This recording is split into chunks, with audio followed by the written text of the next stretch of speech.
children, lost and wild.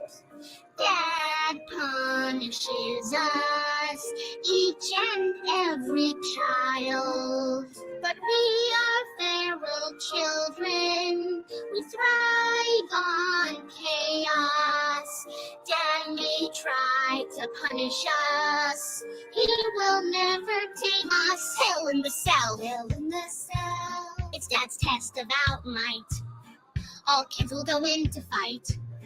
There is only one survivor. Bring a shiver or a screwdriver. Punishment is kinetic dance. Leotards moving in a trance. It's the feral children's penance, watching camel toes prance. Miami Deb is a whore. We are feral children, lost and wild. Dad punishes us, each and every child. But we are feral children, we thrive on chaos. Dad may try to punish us, he will never tame us. Miami Deb is a fucking whore. Hell in the cell, hell in the cell. Test of out might. All kids will go in to fight. There is only one survivor. Bring a shiver, a screwdriver. Punishment is kinetic dance. Leotards moving in a trance. It's the feral children's penance, watching camel toes prance. Mommy fucking Deb is a goddamn whore. But we are feral children, we thrive on chaos. Dad may try to punish us, he will never tame us. A CD collection so good it's scary. Auntie Bev's Halloween hits. Cooler than any man with a bitchin' dope-ass wife. Got power in my eyes. Disobey and pay the price. You thought I'd be at home, off the TV and alone? But why are you always thinking I'd ever leave my throne? And these losers thought that Norfolk was dropping me. Don't drop the deal of the century and miss out. If it sounds too strange, stranger than it should, who we gonna call? Claims adjuster. When the story's weird, what you're saying ain't good. Who you gonna call? Claims adjuster. Don't adjust your TV. This is real. Don't deny yourself. I ain't afraid of no fraud. Of this opportunity. I know exactly what you're trying to do. Won't hold enough weight for a countersuit. Well, I do what I want, where I want. I know you tried, but guess what, you loser? That motion is denied. Every trick-or-treater will want Bev's hits.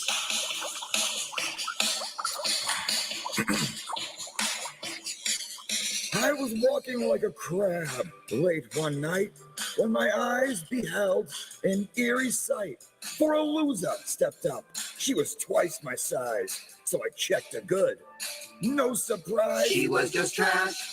The worst kind of trash. Worst kind of trash. With a genital rash. She was just trash. The CD of the century you won't haunt to miss. Another bar fight. I guess I'll stick to keggers in the park. No white claws in sight. This crab's about to turn into a shark. I'm gonna scream. But Lally calls me over before I lose it. The crack's one for me. I throw it back and oh, to my surprise, I almost cried. This is a Miller Lite. All the spooky hits on one spooky CD. Call today. Wow. We're not going to play this. We're not going to play this. Woo! Grandpa's was crazy, wasn't it? Didn't you kids have fun at Peepaw's today? Some of you know what I'm talking about. Damn, dude. I'll tell you what. He saved us from the boring nothingness that was traffic. And if you don't know who I'm talking about going through the motions, okay? If you don't know about going through the motions, let's just drop this link so you can experience what we did, what everybody did today who was on Papa Sean's channel. Papa Sean can be found at youtube.com/mofo central. I'm sorry I have to skip some of your comments to put this up, but by all means, you can go visit your people anytime. If you just click that link, go to his channel, go to today's live stream from 7 hours ago. I saw some of y'all, one of y'all was saying that you couldn't find it. It's because it's under live. Some people just look under videos right away. If you go to the live, sorry, I have the hiccups. I'm trying to stop them. If you have the live button right there, you click it.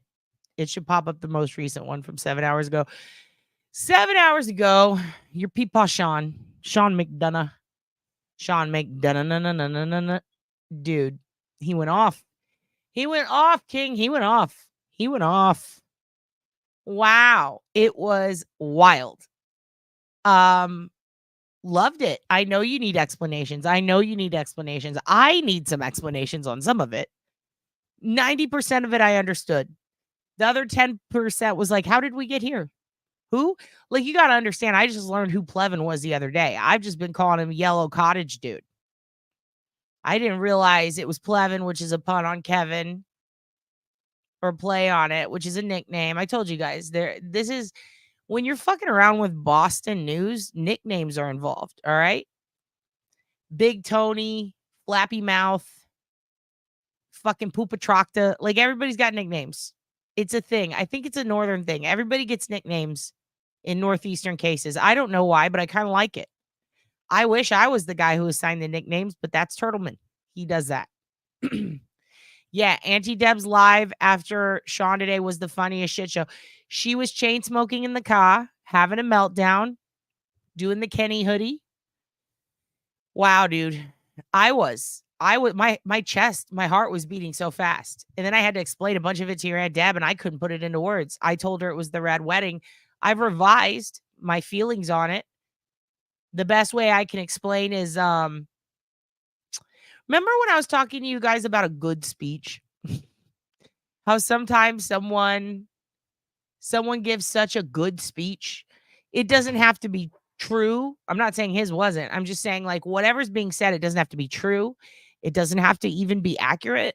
It doesn't have to be sensible. It doesn't have to be beyond a reasonable doubt. People can just give such a good fucking speech that you're like, yep, lock them up, fuck them. People can give such a good speech that you're like, you know what? Yeah, I forgive you. Cheat on me 1,000 more times. Who cares? That was a great speech. Someone can, according to Chasing Amy, Ben Affleck can give you a fucking speech and make you not want to be a lesbian anymore. According to him, it's a choice. According to him and Chasing Amy. I'm just saying, people can give speeches that apparently can move mountains. They cause wars. People can give good speeches that win football games. Swimming meets, what was that? Remember, I don't even know my sport. I'm not even going to say. What was Remember the Titans about? I don't know. Angels in the Outfield, wasn't there a speech in that? Fucking League of Their Own, Gina Davis, are you fucking kidding me? Rosie O'Donnell? Like, good speeches can go really fucking far. I've always said this, Matthew McConaughey, A Time to Kill, but what if she was white? I mean, my God. I'm dripping, Matthew. Tell me, what if? You know? What if any? Perfect place to spend my birthday. Lori Life 360 for the win. It's your birthday. Where's my... I got to be honest with you, Lori. If I had my bird mask, I would fucking put it on. I think it's in the car. I'm not going to explain why it's in the car. Yes. Did your dad drive around town in a bird mask one night and try to film some stuff? Yes. Did it get dangerous? Yes. But who gives a fuck about that? It's Lori Life 360 for the win's birthday. Everybody tell your sister happy birthday. Happy birthday, Lori. Woo! You did it, Queen. You fucking did it. Banana Dog says happy birthday. You understand? Banana Dog says happy birthday, Lori Life 360 for the win. I'm jacked. I'm fluffed. I'm buffed. I'm lubed. I'm ready to go. Nothing's enough. Lori Life 360 for the win. Papa Sean went crazy on your birthday, and I love it. And by crazy, I mean crazy like a fox. Like that man went crazy in a good way. He said, this is what happened. This is what happens, Larry. Is this your homework, Larry?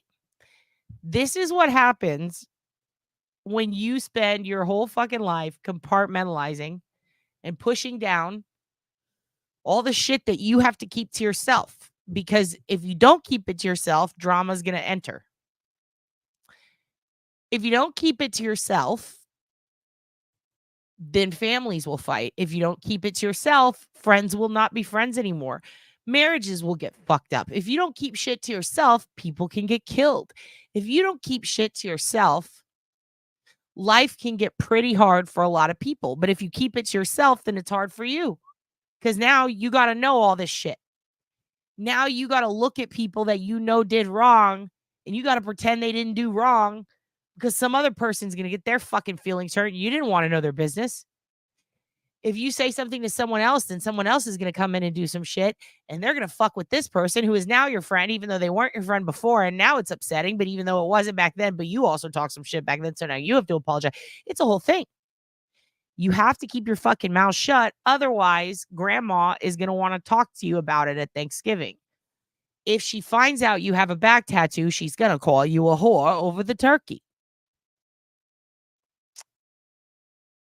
If you keep that shit locked deep down in you, and then you add years of police work, confidential informants, out loud informants fucking themselves over.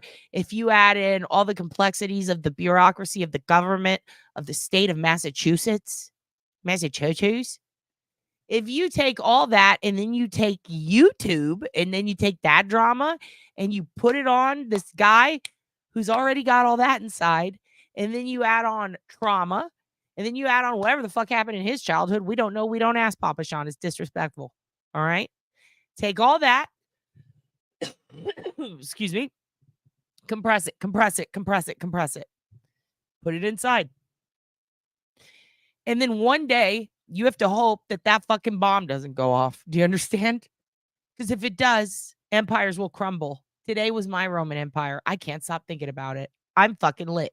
I'm fucking lit out of my fucking... I haven't even done drugs today, and I feel like I've snorted 1,000 rails of Papa Sean. What the fuck, dude? Again, I don't know about 10, 15, maybe 20% of what he said, but I was fucking thrilled. I was enthused. I was jacked. It was like drinking a lot of ginseng. It was insane. So that happened. He compressed. He had to hide everybody's shit. He had to listen to everybody's shit. He had to listen. And here, I feel like this sometimes too. Like I'll hear all these people's problems and I'll go to myself, hey, you know what? You're complaining about your boyfriend smoking weed and you're complaining about your girlfriend smoking weed. And you guys hate each other for it because you both think that you're too straight-laced for each other, but you could just be smoking weed together this whole time. But you swear to both of them you won't say anything, and neither one knows it. You know what the other one said. Sometimes you find out that there's a trauma and this person's a victim, but you can't say anything because it's up to them when they choose to. But you see them keep getting re-victimized, and you have to keep that in. This sort of shit, all of it. Now combine it with YouTube drama, combine it with pointless fucking YouTube drama, and then combine it with YouTube drama that is malicious against you and have all that compile on you. That's what happened to Papa Sean today. Now, what happened to Papa Sean today is not just like all that compiling on him, but now imagine you have an open forum where you could say whatever the fuck you want and you have balls the size of that fucking bean in Chicago. The big bean, reflective giant fucking balls. Balls that make tourists go, can we take a picture in front of Papa Sean's balls, please? Since we're visiting Boston, can we pose in front of Papa Sean's fucking balls? Because this man's got fucking huge balls with what I saw today. Because today, the best way I can explain it, if you're into wrestling, it was like CM Punk's pipe bomb. Remember when CM Punk came out and did that pipe bomb? I'd show it to you, but they would completely destroy my channel. Like the WWE would fucking do things to me that I'd end up in court filing claims against Vince. My God, he had a pipe bomb like CM Punk. It was a moment. He had a moment. It was Cat Williams. He was Cat Williams. He sat down with Club Shay Shay, a.k.a. Jason Haley, who apparently is besties with the person who fucking doxed Auntie Mel, and I'm pissed about that, but that's my beef. That's a side beef. I'm not even I'm just like, what the fuck? I was affected. I was affected today, personally. Because I was the one like, this fucking bitch. I was the one trying to fucking figure out who she was. Not Haley, but that other person. And I think I did. I'm pretty positive. And if it's who I'm pretty positive it is based on a lot of fucking data, surprising that they're friends. Wonder if everyone knows they're hanging out with the enemy. Anyway, I'm sitting there watching fucking blap blap shots getting fired. Fucking every direction to everyone. It was amazing. It was a firefight. It was fucking Boondock Saints, dude. And he was Willem Dafoe. It was the Red Wedding. It was Cat Williams on Club Shay Shay.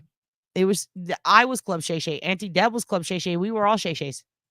Happy birthday, Lori Life Days. Fuck, I'm so happy you're alive. So happy you're alive to witness what happened today. It was a lot. Grandbabies are coming, Cindy. They're coming for you. They're coming and they're dressing up like little cute little Halloween costumes. It's going to be really cute. It's going to be fun. Hi, Patricia Vincent. Welcome to the channel. Hello, Ernie Birdie. You didn't get to finish watching it? Oh, it was crazy. It was amazing. It was crazy. But here's the thing. When that happens, we can't blame Pop Pop. We have to blame everybody who put that shit on Pop Pop. Stop telling him everything so he doesn't have to keep it in, because one day it's going to fucking come out when people piss him off. That's what pop-ups do. They wait 10 years and then they go, you remember that time I gave you money for that car and then your mom never paid me back and she said she would? And you're like, fuck. That's what they do. Hey, remember that time I told you I'd keep this shit a secret and now you're fucking being a dick bean talking shit about your pop-up? Well, guess what? It's Thanksgiving and I don't give a fuck. And then they tell everyone. That's what happened today. It was beautiful. He stood up for himself. He stood up for himself. He was tired of getting dicked around, so he talked some shit. Okay? And it was deserved shit. Everybody who got fucking blah, blah, blapped had a part to play in upsetting him. You know? Whether we agree with him or not, we're not in his position. He also went a little departed on us. He spilled a lot of beans. He said things that I wonder if he's going to keep up. I would imagine if it were me, I would pussy out immediately. I would bitch out so fast. As soon as the stream was over, I'd be like, fuck. And I'd just be deleting shit because I am a bitch, a little bitch. That man has balls the size of the fucking bean. He said it. He stands by it. I respect it. I respect it all. Yeah. Yeah, we'll drop Auntie Debs after shot. We'll fucking fuck. We're not gonna watch all the shots. I'm gonna wait for your whore aunt to come on. We're not even gonna summon her with the flute. She has the link ahead of time. She knows what's going on. She's hurrying back home so that she can shove sandwiches in her face like a common nagel, and then she'll come talk to us. It was wild. It was Club Shay Shay. It was Cat Williams. It was the pipe bomb. It was everything. He said everything. He said shit we weren't supposed to know. He told us your grandma lost her ear robbing a bank. We're like, what? You're all adopted. Oh my God. Fuck. It was awesome. And all the shots were blapped and fired, aka blired, all the way at fucking old bitch boy, Yellow Cottage Snail or whatever. Fucking Plevin. God, that's such a dumb name. Plevin? Like, I get his name's Kevin, and it's like, that's the nickname, but still, like, Plevin. It's just so much as that Plev. Ugh. Sounds like I'm fucking gagging. What was different about, yeah, good point. It was actually pretty on point. Yeah, I know, you guys. I know. Don't worry. We're going to address it. We're going to wait for your whore aunt to get here. We're going to address it. Don't worry. Don't worry. It will be addressed. Okay. I see what's going on here, and I'm going to address that with your aunt. Now, I don't know if your aunt's been watching the last 2 to 3 streams that I've been doing. If she does, I can't even talk. I'm so fucking befuddled. I'm so beside myself. What a thrilling day. This was like passions coming back. It's incredible.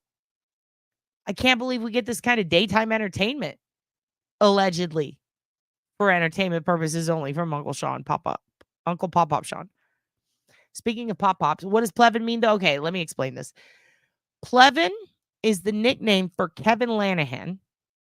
He is a man who, well, I'm not even gonna say man. He got called a little bitch today. Fuck you, dude. Like, that guy sucks. All right. Sean called him out. He's like, you're a pussy, you're a bitch. Sean also explained that he doesn't understand the LBQT, what the fuck ever. I don't care. I have a lesbian daughter. It's fine. I laughed so fucking hard at that.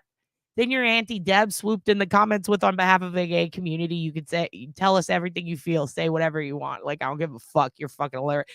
Agreed. Like, that is a man who can fucking kick through the woke fucking tree and hit every hilarious branch on the way fucking now. I don't even know what I'm saying. I didn't even care. I had no time to be offended by anything. I was just laughing so hard. He was talking shit. But everybody and everything he said, it was like, really? Wow. Oh, fuck. It was a lot. Then fucking, oh my God. It was fucking WrestleMania, dude. Who's going to come out next? It was the Royal Rumble. That's what it was. Today, at Pop-Up Sean's, it was the Royal fucking Rumble. We didn't know who was going to come out in the chat. Oh my God. Is it Roman Reigns or was it Nurse Kim? It was fucking Nurse Kim. Nurse Kim came out, number 12. Everybody's like, whoa, Nurse Kim, we fucking love you in the chat. She's like, what's up, everyone? Sean's like, and then they attacked Nurse fucking Kim. And we're like, oh, shit, he acknowledged her. Like, she's a tribal chief now. Acknowledge me, Roman Reigns. That's fucking what happened. And then all of a sudden, we got more people in the chat. Who else do we got? Oh, we got fucking Turtle Boy. Turtle Boy pops in. What's up? I'm a turtle. Heard someone's talking about me. Papa Sean's like, oh, by the way, Turtle. Riddle me this, dude. Who said this about who? Did this happen to you? Maybe we should talk. Okay, fuck you. I'm just kidding. I'm sorry. Like, it was just a lot. It was like, wow. It was like The Undertaker and Tatanka. It was like, this is confusing, but I like it. Then all of a sudden, what? A heel comes through. Who's coming in? Who's coming in at number 19? Oh, fuck. Oh, fuck.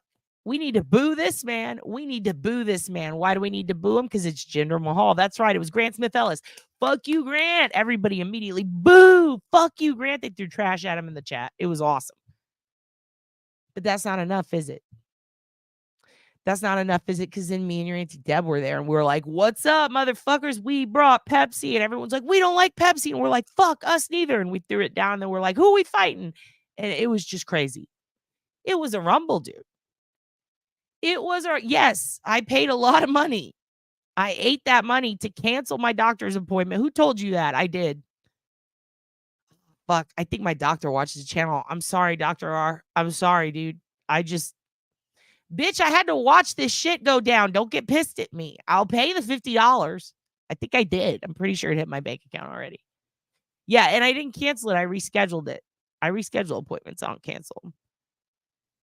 Yeah, Turd's song was featured on the fucking Royal Rumble, in case you guys were wondering. Fucking opened up with Sean fucking rocking out. Song's all about the Plevin guy being a dick. So why is Plevin a dick? I don't know. Ask his mom. Psych. I know. Because he's fucking weird as shit and mean. He yells at everybody. He's just literally up Karen Reed's asshole. Like, he got up her ass and she's like, who are you? Get out of there. And he's like, I'm in here, bitch. And like, he's just mean as fuck and no one knows why. He's like, he turned, I don't know. Like, and by turned, I don't mean turn heel. I mean like turned like fucking bad cheese. Like, the dude's a fucking parasite. He latches on, he gloms on to things to get attention, which I mean, fucking we all do. Everybody gloms on. But like, this motherfucker's boring and gloms on. And that sucks. He fucking yells a lot. He lies. This is a guy who played the inverted Sallyport video and was like, there, you could see the broken taillight. Obviously, that's not the right side of the car. So therefore, the one he was pointing out and saying, it's obvious it's not broken, or it's obvious it's broken. He's like, look at it. It's right there. It's not broken. Like, we're looking at it. It's not broken. He's saying it's broken. And it was inverted. So it definitely wasn't. Like, the state wasn't even trying to prove it was. It was the wrong fucking taillight. And he's sitting there using this as a reason to, and he talked mad shit. He's like, oh, fucking now I'm right. You're all motherfuckers. And it's like, no, idiot. And then when they acknowledge it was flipped, he's like, well, no, shucks. Like, that's, And he doubles down too. It's fucking wild. He's just like, he's basically Kate Peters and Grant and that Lindsay chick. He's a troll. These people are all trolls. None of them know her. None of them know Karen. None of them fucking know John. I don't even know if that KP chick knew John. I feel like she's just fucking suck, like fucking how a biscuit's in a tin, it just fucking crams it. She's crammed herself in there and everybody forgot where she came from. But yeah, it's all fucked. And he finally was like, you know what? This is fucked. And he stood up and he yelled. He yelled at everybody and they all deserved it. Today was different because he literally, like, he said that Karen, like, is Karen an informant for the FBI? Is it? Because, like, here's the thing. He says a lot of shit and I go, oh, word? That seems kind of crazy, but then it's true. It happens. So, like, he popped a nugget, right? Like, did he slip and say too much? But here's the other thing. Yeah, don't keep shit to yourself. This is why Cheesemay is important. Fucking tell me. Tell me. I want to know. This is what happens, Larry, when you fuck a stranger in the ass. And here's the thing. I don't know. Like, I played it back a few times. It sounded like he's insinuating that someone said Karen's a fucking informant, right?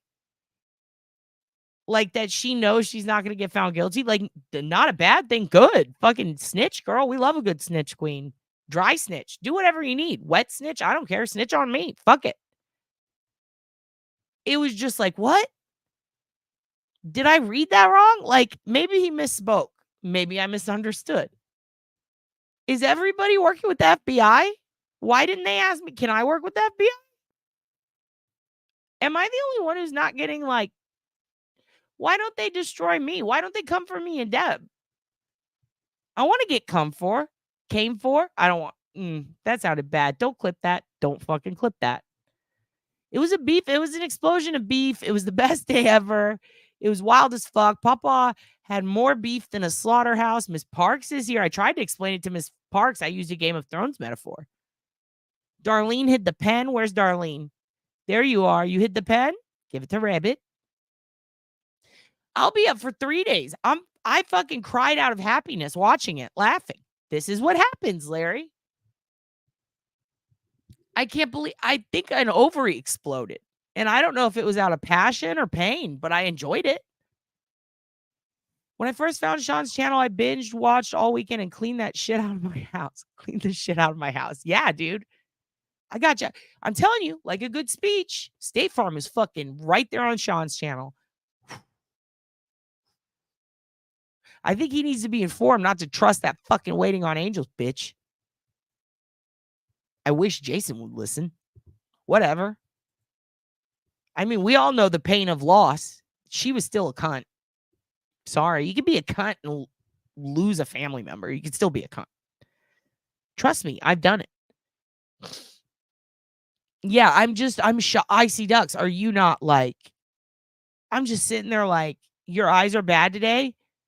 You got to go watch Sean. That's horrible. Oh, you can't hear? Go listen to this. No, seriously. Your eyes will be open. Your eyes will be open if you just watch. He'll fix them. Papa Sean will fix him. He's got big brass balls. He posted a rant. Here's the thing. Sean talked some shit, but there was some shit that I'm like, ooh, I don't know if that's, I think the beef was a little misplaced at times. See, this is what I'm talking about. When some people are trustworthy, they're still human and they can fuck up a little thing, right? Maybe fuck up a detail, right? And they tell someone in good faith, not purposefully fucking it up. That person believes it. Everything else they've been told is correct. That one little thing, a little fucked up. But if that little thing was about someone and then this person approaches who was told that person, and then that person's like, I didn't fucking do that, but everything else was right from their informant. Well, now fucking everybody's fighting. Miscommunication, right? So I think that might have happened a couple of times. Maybe Sean was misinformed. I don't think though that a lot of it was wrong. I think there was quite a bit of it that was correct. And I think that because he terrifies me. But I also think that because it sounded pretty spot on with what we've seen. Behavioral patterns, people. We see this shit all the time.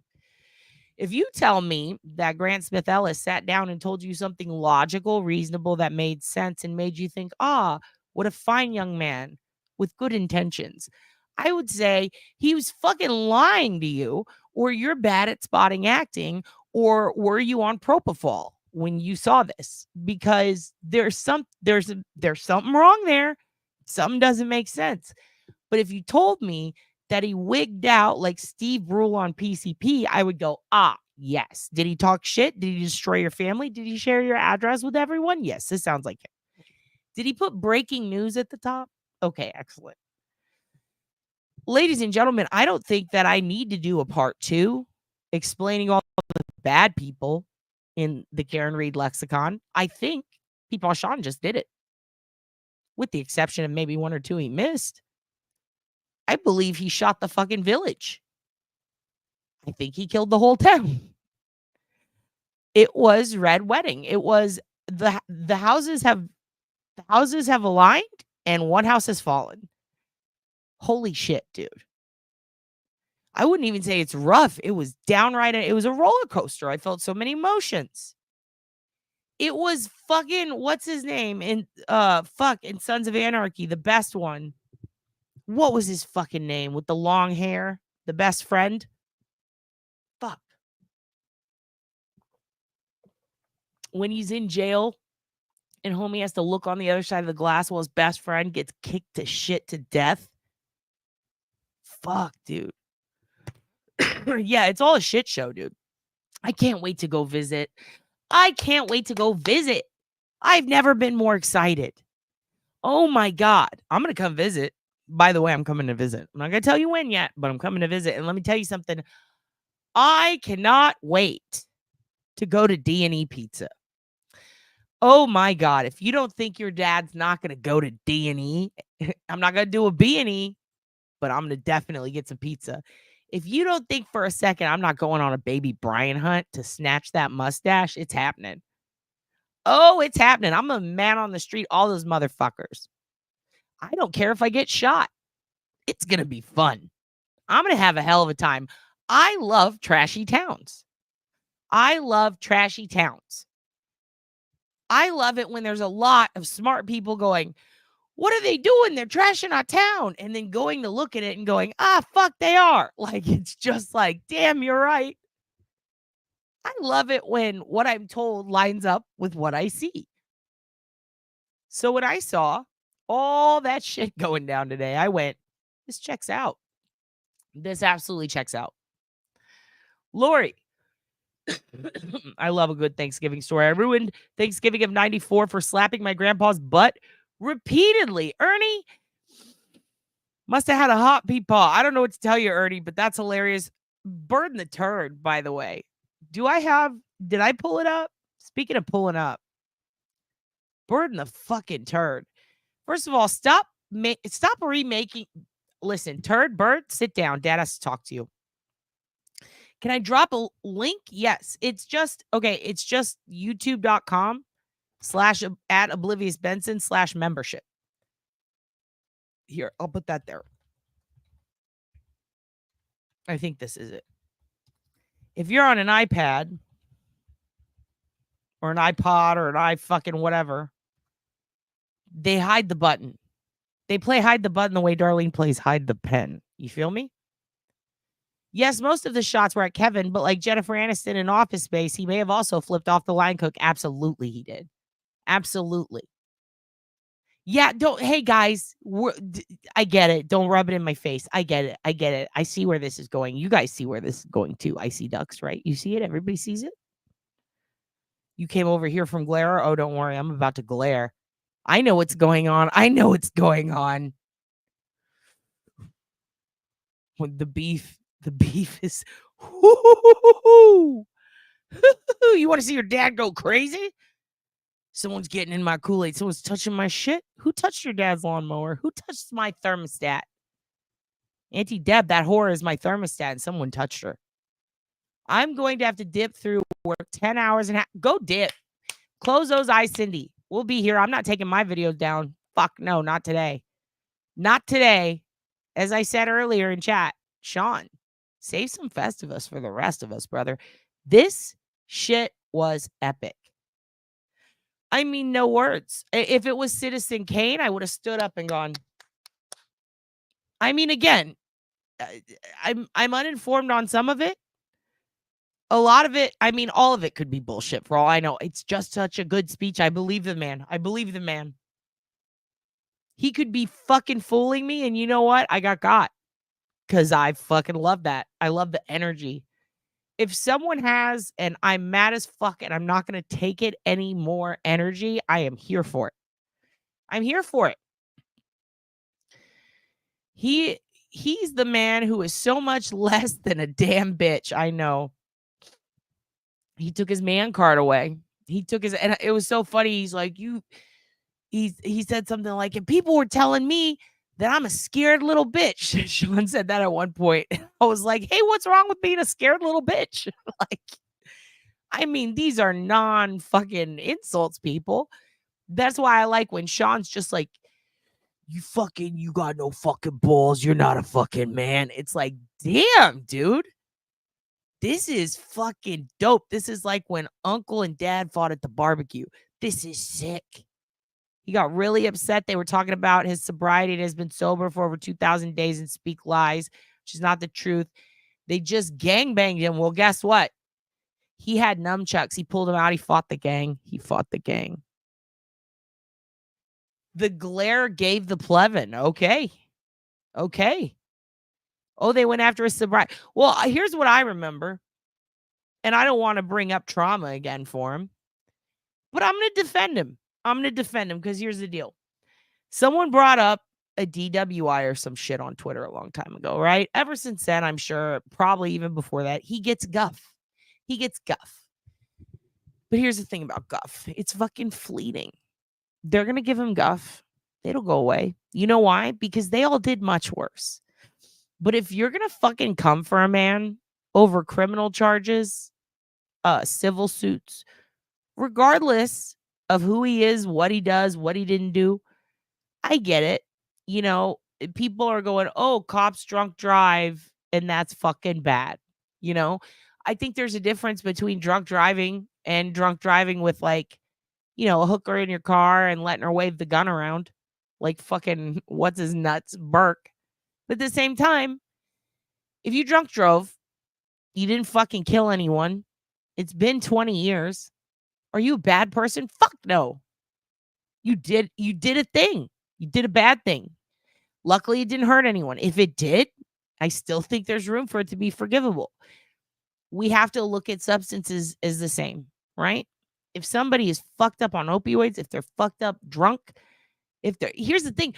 Did he even do that? If he did, so fucking what? Beto did it. I would still vote for that motherfucker. He could do a kickflip and he got drunk once. So what? I'm concerned about the Alberts killing a guy. I'm concerned about Craig Hewerman killing people. These are the drunk driving incidents that concern me. Now, even then, if they did it, they did their time and it was reasonable and they learned their lesson, they don't drink anymore. That's one thing. Chris Albert still fucking drinks. Did he do his time? Fuck no. It seems like if there's a record of it and he did do it, so fucking what again? Guess what? Your dad drove high in college all the time. I get weed high and I go fucking cruising. Never got in an accident, never caused any problems. Do I regret it? Yeah, I probably would go back and not do that. But we can all be dumb. We're all young, dumb, and full of cum. Isn't that what they say? We do stupid things when we're young. Here's one thing we don't do. We don't sex assault. We don't fucking drug people and rape them. Now, these accusations are going out about a certain fellow that pew-pew shots were fired at, that he condoned that sort of thing or maybe took part in it. At that point, I think that is when Papa Sean went off, you know? Because it's like, don't fucking come at me, whether you did it or didn't do it 20 fucking years ago, 30 years ago, whatever your fucking history is. That man's been sober 2,000 days. Let's fucking celebrate his ass. Good, Papa Sean. We're fucking proud of you. Because let me tell you something. The only thing harder than quitting any addiction is quitting one that you've been doing for a long fucking time. All right? Some people who have really hard jobs or a lot of trauma or no jobs and a lot of trauma, some people who are homeless, they spend a lot of their time doing that. From first responders to police to homeless people to moms. Everybody gets fucking wasted or fucked up on something. Pills, weed, alcohol. Sobriety should be applauded. When somebody is able to do that and then fucking stop because they recognize that it's not good for them or other people, they should be fucking applauded. Keep dragging them back out for that. You better have a good reason. They better have fucking killed someone. You know, it sucks that someone had to die, but they didn't have to. That's the point. When it gets to a point where you are hurting other people and affecting their lives in a way where you're like abusing them, you're fucking alienating people, you're being a fucking asshole, you're killing people, like, yeah, that's a fucking problem. Sean does a YouTube show. He dedicated his whole fucking life to helping people. He's still people's resource when they need help, even if they're a dick to him. So fucking what if he did? You know, here's another thing. I just hate seeing these fucking losers attack people who are trying to do something to help someone. It's like it's not enough that you're not also helping, but you got to fucking keep us from helping? What is that about? What is that about? It seems a bit crazy. It pisses me off, too, to see people rail on Papa Sean. And you know what? I don't even know if Papa Sean has any fucking idea who I am. I don't care if he likes me. If he doesn't like me, I fucking like him. I fucking like him. I love that energy. It did. You know what? It took a turn, but he was being honest. He was speaking from the heart. Here's the thing. If he was talking about Karen Reed, right? Because it sounded like he said that he hooked her up with some info, offered to help her out.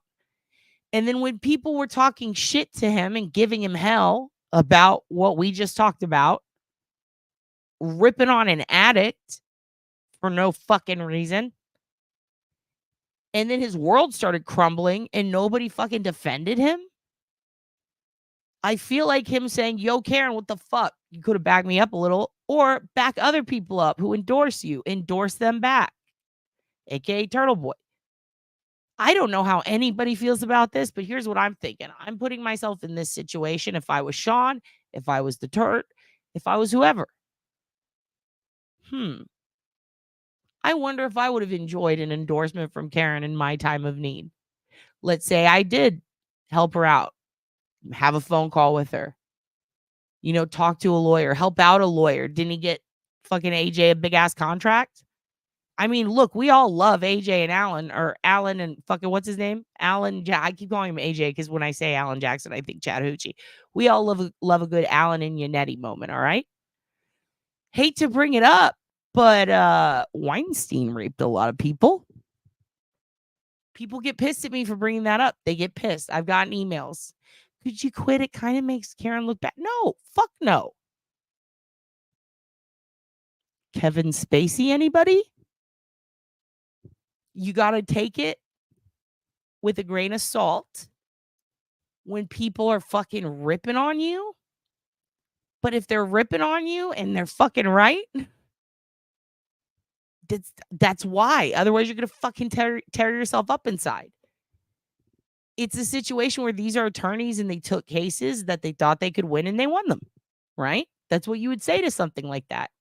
Like what I just said. But what I'm telling you is it doesn't change the fact that, you know, fucking Weinstein, like people have two sides. And I don't think at all that they in any way endorse what Weinstein did. But I'm telling you, some people's jobs make them do tough things. Cops are one of them. You got to give a little grace in the profession. You got to consider people's professions. When everybody's shitting on reporters in the media, I get it. The media fucks shit up all the time. Are you going to be rude to every fucking reporter you meet? Call them names, scream at them? Can't do that. There's going to be a lot of people who are not going to agree with you. in life and about cases and about this case. Doesn't mean you got to be nasty. Doesn't mean you got to dox them. Doesn't mean we got to call them names. But trolls and grifters, all of them. I agree. No, but it's true. Like, at the same time, who didn't know John? I'm so far behind, I don't even know anymore. Anyway, at the same time, you got to give grace sometimes. You can't be too mean to people.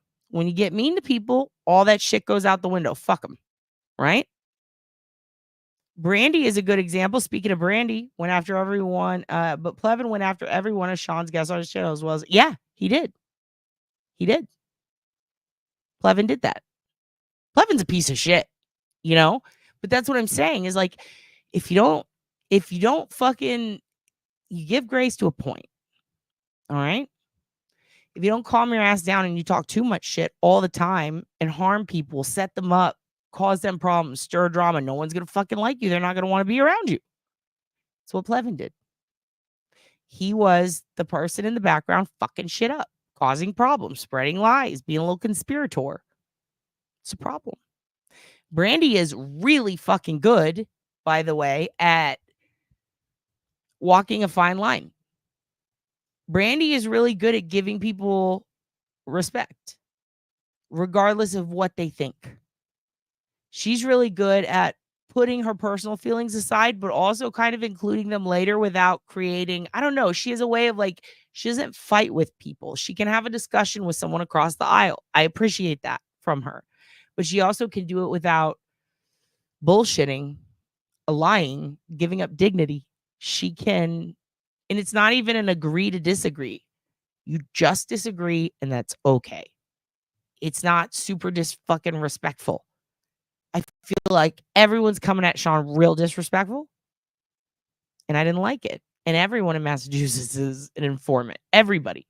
They're informing on their YouTube channel, to their friends, at the bar. Everyone's a fucking informant at this point. But yeah, you've known the whole time. He knows what he's doing. He knows. But Karen knows they knew. Okay, there you go. That's a lot. No, I already watched it. I recorded some of it. I was like, this is amazing. He did say Rocco, but he also said Karen. That's why I think I'm like, did he misspeak? Either way, regardless, you know, again, it could all be wrong. You're right, baby. We're going to talk about it. I'm telling you, we're going to talk about it. It's a lot. He's got shooters out there, people. He's got shooters out there. I'm going to go ahead and start reading from the chat. Let's see. Basically describe the entire Karen Reed content sphere as a whole. Yeah. He did. He hit on all the, he was like, blap, this guy's an asshole. Blap, she's an asshole. Blap. And he's like, and while I'm here, with all due respect, some of you guys who are my homies could fucking maybe hook me up a little bit and quit being dicks to me. And I appreciate that. He said that in a nutshell. Here are all the dickheads. Fuck you guys all. Who's coming with me? He did a half baked. It was amazing. It was amazing. Ernie, tell me. Ernie, tell Rabbit. Tell Rabbit. Turd. Rabbit's going to fucking hit you with the wrench. Put it on a shirt. Frasier, it was a Diddy party and we all got rubbed down with GHB baby oil before we went in. Absolutely. Absolutely. We all know they've spoken to the FBI. Yeah, but I think, okay, in the context he was saying it was a little different, I think. And also, that shit with Plevin and he fucking wrote a threatening letter to the jury. He might have actually fucked up a real case. I believe Sean, especially considering, what is it, tonight, tomorrow? They're going to be doing a hearing? Look, it was 2 hours ago we had something. Let me pop it up. Let's see what it says. I don't think this is the one he was talking about, but it might be. Judge takes a bet. Oh, wait. No, I don't know if he was talking about the civil case. So here's the thing. I had to go back a lot, and then Deb would say something. And I'd be like, well, where are they? And I'd catch up, and then I'd go back. I'm telling you, the episode's called Who is the Real Fraud? Okay. Yeah, they need it. So basically, he said that Morrissey's phone was tapped, right? I'm not going too deep into it because it's confusing. I'm trying to be very general for the people who don't know what happened. But yeah, he basically said that Morrissey's phone was tapped and that everybody knew it. And that like Karen knew, or knows that, you know, the FBI is capable of that and doing other things, and that she has nothing to worry about. Like, and the thing is, if she knew that she had nothing to worry about, then why are we all doing this? That kind of thing. That's what I got out of it. Am I wrong? But at the same time, he was like, "Well, with respectfully, I would do it anyway because fucking it's all about justice." And I'm like, "Yes, dude. Nice. Nice." It's hard if you know more than most and your cup spills over. The misplaced shit from the cup won't make sense. Not sure if that makes sense. That makes absolute sense. And that's actually way back. I could have just fucking said that. Were you on top message again? Don't say deadhead. Oh, we're saying deadhead. Plevin is a jabroni. So this Plevin dude, don't cry, Rabbit. Don't cry. Because of Plevin, this Plevin dude, he also, I think your aunt was freaking out because I think he like ran a bar, worked at a bar, something to do. I think he co-owned a bar.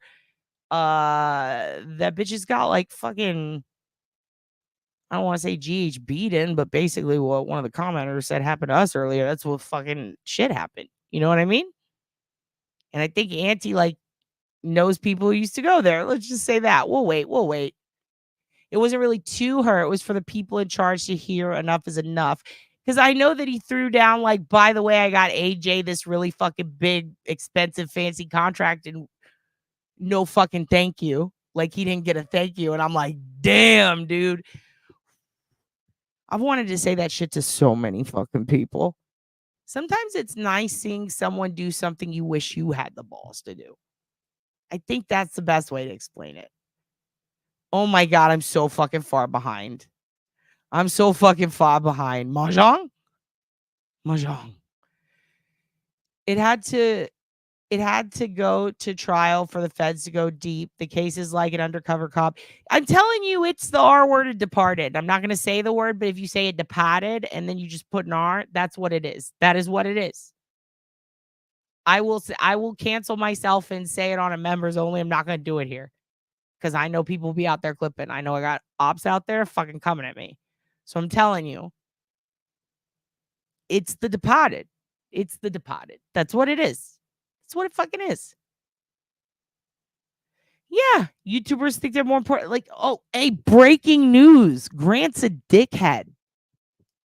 Breaking fucking news. Yellow Cottage Sales doesn't know shit. See how easy it is to just throw breaking fucking news on something and everybody's like, wow. Yeah, he needs the hate subs. He's like a little puby guy that we know, right? Did he misspeak? I don't know. That's an Eminem shout. Yeah, he lies. He fucking lies. And also, here's the thing.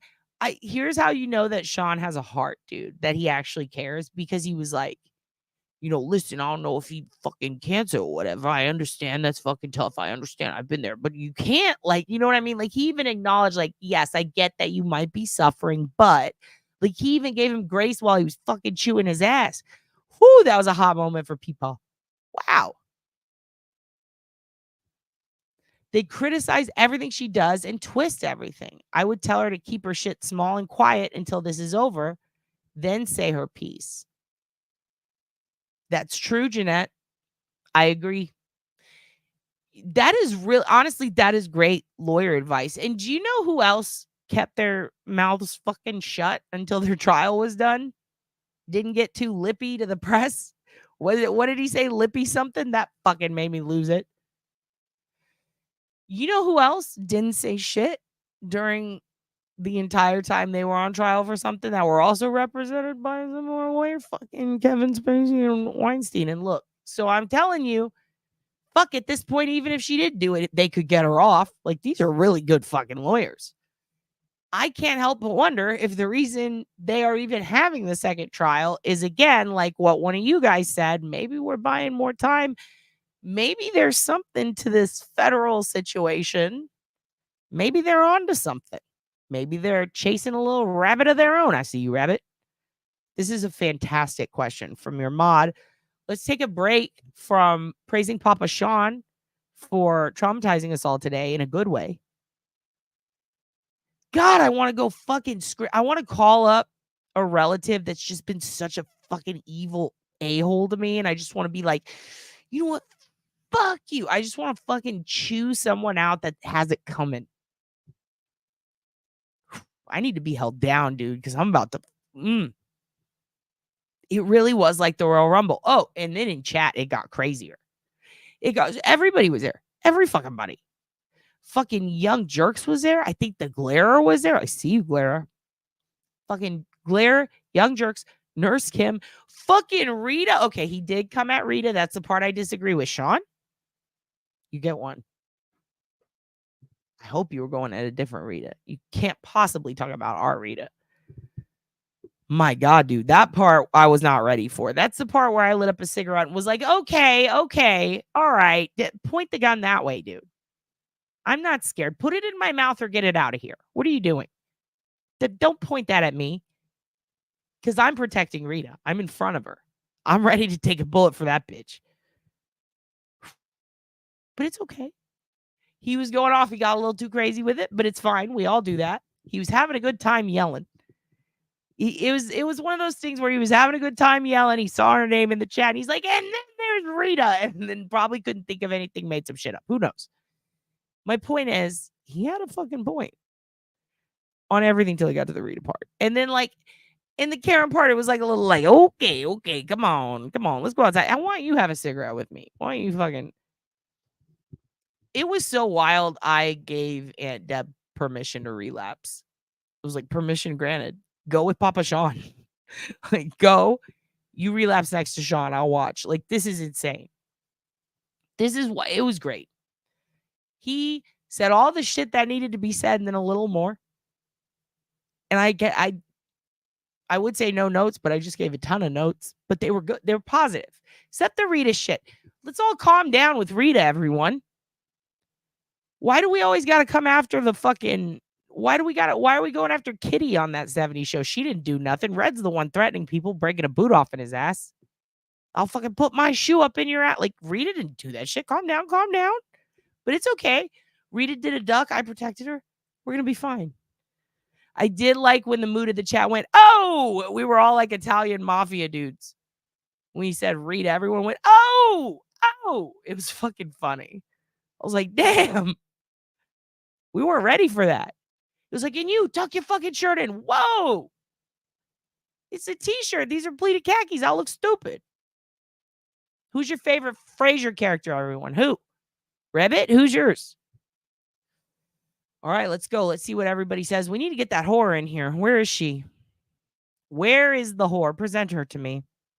Tell her to choose up. Come to me. You fell out of the tree, Squirrel Gang. Rabbit says Eddie. Oh, no. Turd says Eddie to Rabbit. Eddie Rabbit. Daphne. Okay. Very interesting. He is lighting up the powder gang. Squirrel is resilient. Where Lilith? Good answer. I was going to say Maris. Maris is my favorite. This case is a lot. It takes a whole lot of time to really know the players of the case on YT. So here's the thing. We are going to do our second episode on the goodies, but I think we're going to put the baddies in first. Maybe we'll see if Papa Sean will give us permission and maybe do some clips from his show if he doesn't delete it because he did such a good job. Maybe I'll show him the Hoogies. Maybe I'll go get the Hoogie and I'll be like, but look at his face. Is it cool? Is he cool? Is he cute? He's cute, isn't he? Kiwi bars and clips from his show, Papa Sean. Lilith does rock. I really am a Maris girl because I just think it's so funny how Niles is always like, Maris is in her float chamber, and it's always something weird. And he's like, Maris can't do that. She's got tiny little claws. Like, just, he always like makes up a body part, or she had her tail removed last week. It's always like some fucking weird shit. Love Maris. Plevin is a goddamn jagaloon. Here's another thing. Speaking of dutiful Ron, you guys heard? You heard the word? Turd? Heard the word turd? Listen. Duty Ron got his PET scan. It's clear. He doesn't have the bad cancer. I mean, all cancer is bad, but like the worst cancer. The Mary Kate of the Ashley. If it's Mary Kate Ashley, he got the Mary Kate cancer. So it's going to be curable. Like I say, fine. Cancer isn't fine. but they're just going to probably just have to lump out his cheek and then do a little bone marrow test to make sure it's not in the marrow. The only thing I know about bone marrow is that it's like tasty. People make broth out of it. So they're going to take his broth bone from his face after they poke at it. And he'll be all right. This is fantastic news. But we have to pray for his broth bone to be good. All right? Or just bone. I don't know. The bone, the neck bone, what is that? It doesn't matter. What matters is we got to pray for him still, that part's going to be good. But it's not like in his nodes. So Ron's nodes are going to be chill. His nodes are good, you guys. It didn't spread. It's not in his heart. It's not in his lungs. You know?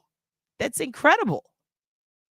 I know. I was watching it, just chain smoking, going, yeah. Get in there. Get in that store. What do they got in that store? Where are you? Target? Like, I fucking love that life.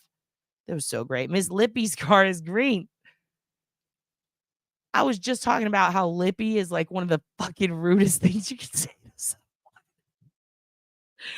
I was talking to a friend today. I was like, I fucking love it when people call me Lippy. It's like, fuck you.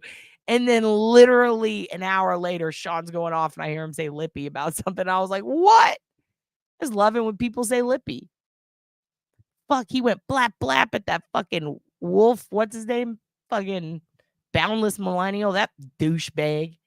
Oh my God, he got all the worst ones. The ones that I can't stand the most. He fucking blap. Oh, hell no. Yeah. Oh, hell no. What'd he say about Rita?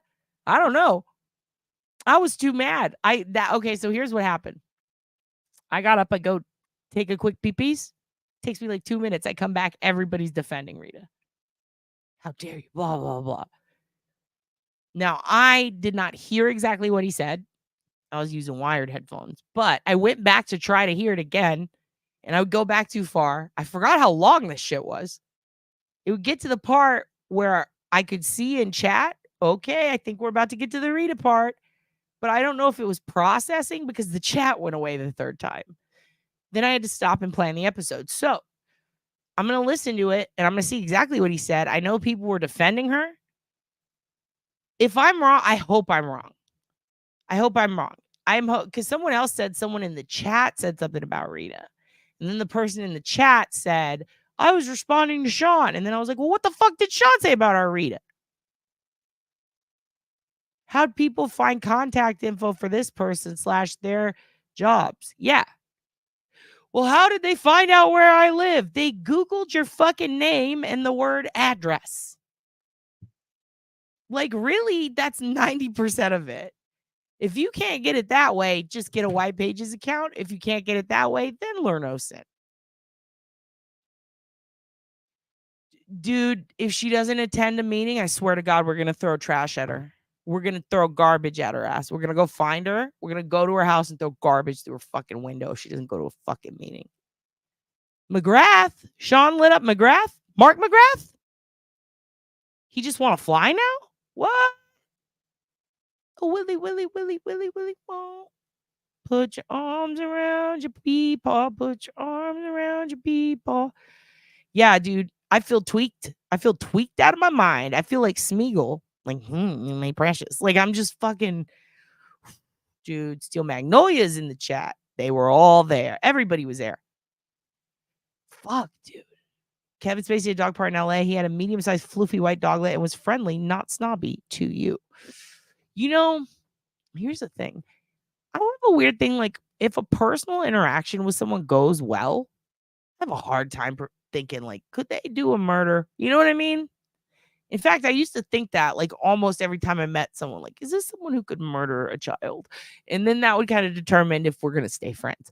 But, like, sometimes you meet someone and you're like, they don't do anything wrong and you're just creeped. And then sometimes you meet someone and they fucking rule. And it's like, you know what? Even if you do that, fine. What's up, Aunt Deb?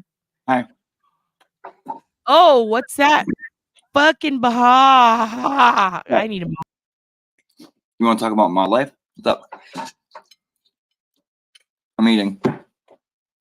What was different? What? Oh, this? Oh, this? Oh, this thing? Oh, Key of the Kingdom?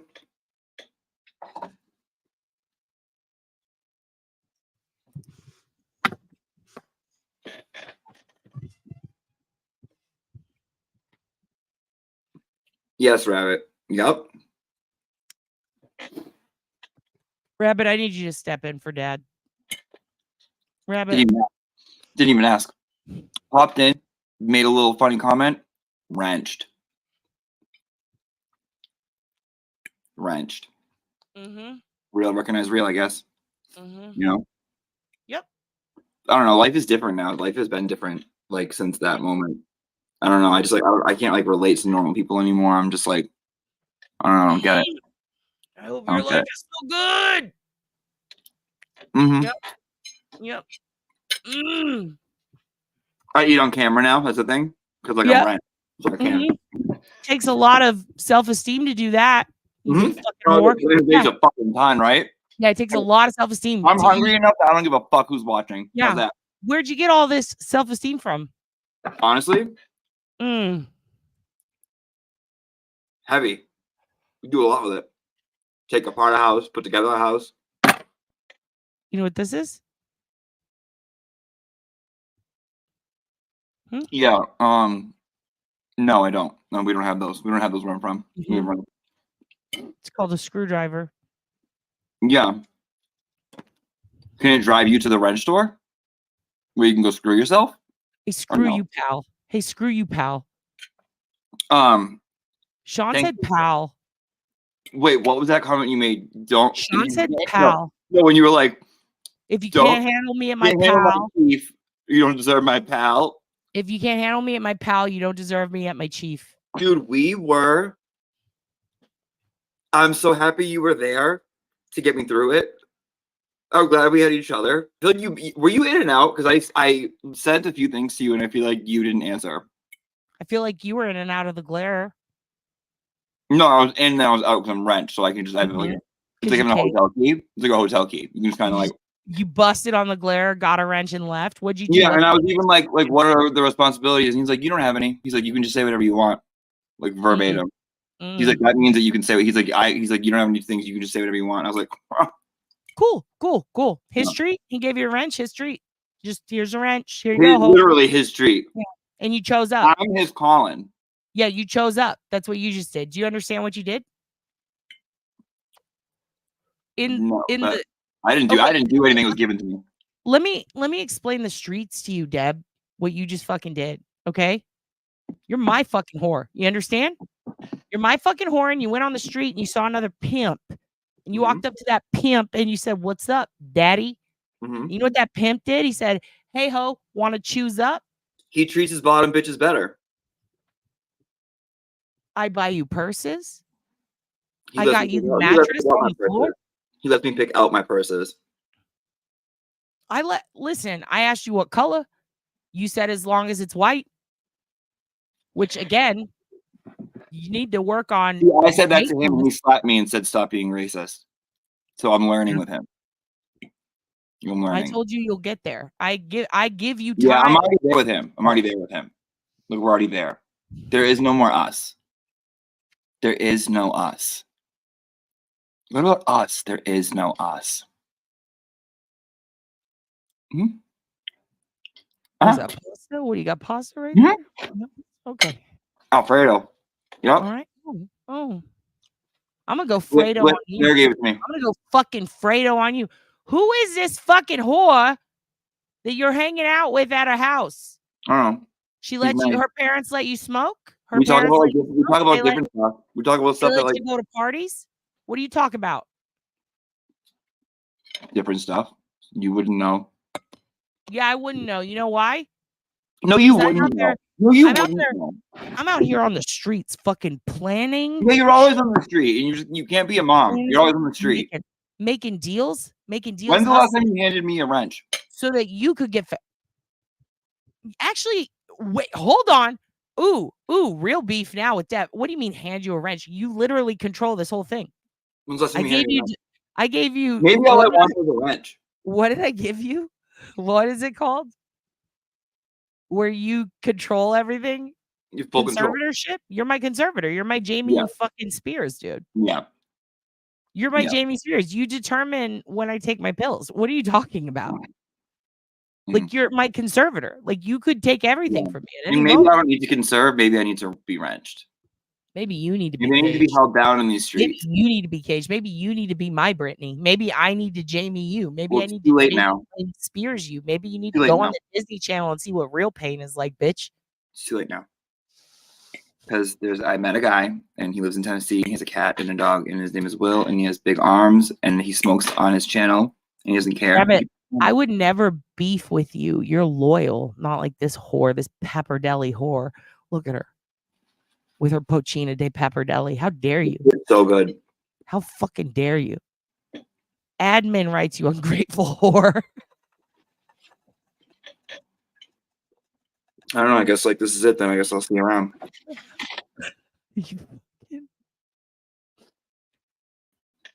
No, for real. What do you think of Sean's speech?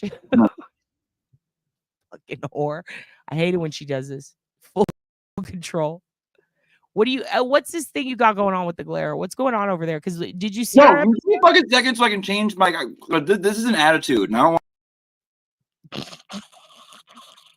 Got her? Fucking got that bitch. She's laughing.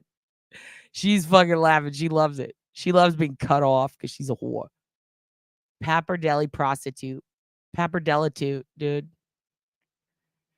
Will is LG and halfway to T. I don't know what that means, but you got me. I'm guessing gay. I don't know. Lesbian gay. What are you, a Tesla? What are you about to get blown in a Tesla? Listen, I want to show you something. We showed your Halloween hits, which, by the way,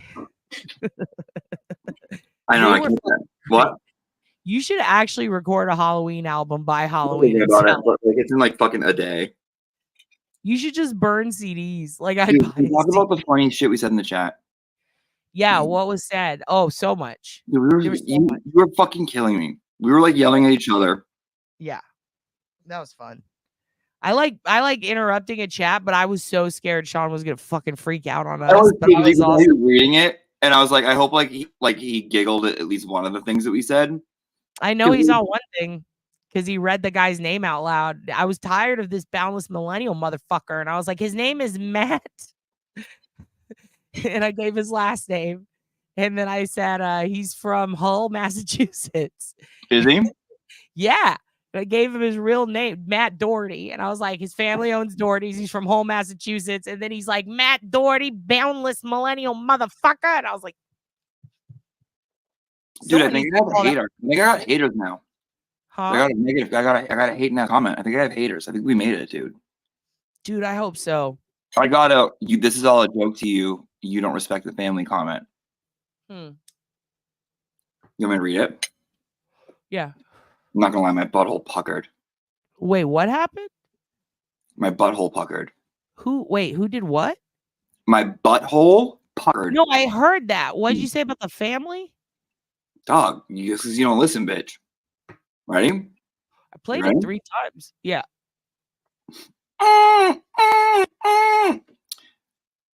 Jeff Williams. Jeff. 3452 3 hours ago.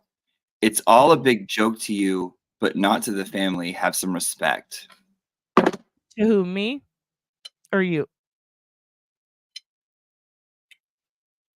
Is this guy in the mafia? The family. No, I think it's gay Jeff. Jeff Williams. What? I think he's pissed. I think he hates me. Jeff came for you. I thought he'd come on you. I wrote back because I'm like, I want to know. Like, I want to know, who are you? Why are you defending families? Did no one say anything? Don't say anything. Don't say anything. This guys. is Massachusetts. Don't go on and be like, talk about family. Love that. Listen, but like, the only family in Massachusetts that sticks together like glue is called the Alberts. You saw my above message. It is gay Jeff. Because I did make a gay Jeff reference in that video. Is that gay Jeff? Hold on. Were you sitting on the gear shift? Always. Where else do you sit? Is that gay Jeff? Is no one else helping me out here? Hello? Is it? Where? Here? Wait, is he here in this chat? No, that's him. Bitch. Fucking come on. I'm Honestly, still that like, guy always goes into people's chats. Oh, he does, Ashley? Oh, so he's... Oh, I see. All right. Well, at least I got like, a regular, like a common troll, at least like my first one. I got my first one. I got my first wrench today. I got my first troll today. Like, I don't know. Okay, enough with the wrench. We know you got wrench. Listen, Yeah, but you've always wanted beef. Glare, if you're out there, the beef has begun. I see you. I see you, Glare. I see you, Glare. I fucking see you. I'm ready. I'm gonna glare at you because he likes the way the smoke comes out of the streets.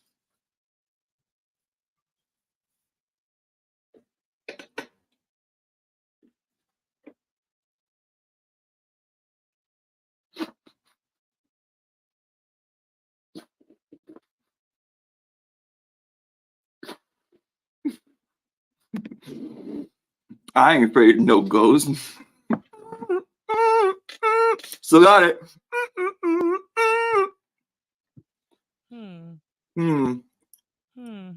What shall we do here? My life is crazy. If Gay Jeff was in this chat right now, I'm gonna have to get another monitor. I would align with him and I would say, what about the family, y'all? I would change my whole fucking stance. Anyway. Yeah, I do it all the time. I said Baby Brian did it in the chat. People agree. Click the link. Click the link. I'm going to show you guys what Sean. I want to show you something specifically, and then we'll get to your new fucking friend, the Glarer. Okay. Is it Sean's thing today? Well, we can watch that. No, I don't want to watch that. Okay, here's what I want to watch. I want to watch. It is Sean's thing, but it's not. This is a metaphor for what happened today. I finally figured it out. We're gonna watch fucking metaphors. We're gonna watch metaphors. This is what do you guys? Okay, you guys like metaphors? You guys like Murder Fist? Do you know who Murder Fist is? You guys want to get fisted and then I'll murder you? You guys want to get fisted? Okay, so if you ever listen to a podcast called Last Podcast on the Left, or the Round Table of Gentlemen, Mr. Henry Zabrowski and his sister Jackie Zabrowski. Okay, how about attending a meeting in costume but staying silent? Wouldn't that be gangsta? Ooh, $5. Oh, so we want to get OB to 200. For we what? Get her to 200 at some point. She's coming to Boston. The minute we get her 200. Oh yeah, that's my thing. Is I decided that whatever I earn this week through merch or super chat or not super whatever. Whatever I earn this week, YouTube monies. Whatever YouTube's monies I get this week is going to a Boston ticket. But if I don't hit that, then I'm gonna try to buy like a hot air balloon. Not a real one, but I saw a toy one that looked pretty cool. And I was like, that would look sick. Brenda, I don't see why I wouldn't be able to talk. They have fucking people at the select board meetings, they call in under fake names all the time. You can speak at the police audit meeting, which is what I want to speak as, and I would go as Jen, and I would say something. But it probably wouldn't be like making fun of it. It would be like I give like a speech. Yeah, give a fucking Sean speech. You know what you should do? We'll print out the transcript of what Sean said, and then you say that. I want to do it. I'm planning on doing it. Say that. I also think that you should tell Bob. You need to start it out with Bob. I like you. I like everything you're doing. What you said. As Jen, she's like, Bob, I'm gonna be the only person left in this state who actually fucking whatever you said. I gotta go over it again. Who actually likes you? Who actually I think you're misunderstood. I think you have good ideas. I think you're misunderstood. Strong legs. Hell of a job, huh? What? What? I missed that. I think you're doing a hell of a job. I think you're misunderstood. I think that you're a good dude and you mean well, Bob. I just think that you're surrounded by fucking losers. And then you just go off. Yeah. Look who the fuck you're surrounded with, Bob. This isn't you. This isn't you, Bob. You're not you, Bob. You gonna take advice from this fucking skinny little twink in this fucking plant? Bob, I know would have fucking had his Bob, around hold this your pants down, fuck their face and leave, and you run this fucking. Stop. Stop. Fucking wrench, Bob. You know what, Bob? Come in here. You're fucking drenched and wrenched, dude. Aunt Deb's choking. Fucking choking on that pepper deli like it's a fucking Bob dick. God damn, I love her. Listen, it's fucking freezing. It's fucking freezing. Yeah, like okay. I wanted to clarify. I did get a lot of emails and messages in Discord from people asking if you were okay today. And I was like, why? And then they were like, Because when she was in the car, she looked cold, and they said that you were chain smoking and you look cold. I was like, yeah, I saw it. That's how she always looks. Yeah. They're like, she just looked freaked out. What happened? And these are all kids who didn't see the Sean thing. Dude, guys, we got fucking fucking. We were It was a butthole lot, blockers. dude. It was a lot. Dude, it was like we snorted 6 lines of Sean and ate a buffet and Nagel today. Yeah, it was lines of Sean. It was lines of a fucking DEA agent who now lives in Florida from Massachusetts. Like, it was fucking everything I needed today. Well, not everything. That Florida got to him, but in a good way. It was like the only little part that it hits different on a Massachusetts. I'm just not mad at it, dude. I'm not mad at someone speaking their mind. No, that's what I'm saying. Well, also, like, not only spoke his mind, but like when I say the Florida came out, like, here's the thing. If it was a Texas boy who moved to Florida and went off like that, damn, it's not gonna go well. But it's a Massachusetts, so he just had all that pent up shit.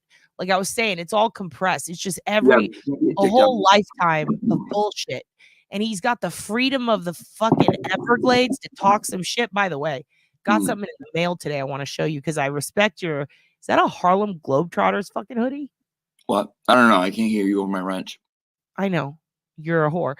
I got this in the mail today. One of you kids sent me. And look at that Harlem shirt and that fucking ugly, dusty wrench. So, fucking nasty ass wrench, fucking covered in drippings. So this is the best fucking thing I've seen in a minute. Big fucking Birds calendar. What CD? Oh, it's a calendar. Ooh. Who sent this to me? Who sent this to me? It's a calendar. Can I guess? But it's really funny. Yes. I think it was it Sawbones? Allison, right? Allison. Maybe. So they all say something mean, like, what? Fuck no. Trust me. You don't want to hear about this shit. Can we go back to the start of this conversation and not have it? And on the back, this is my favorite one. Motherfucker, do you need a nap? Dude, that reminds me. Fucking great. That you need a nap? Do you remember him? Do you remember this guy from 05? Hold on, let me pull him up.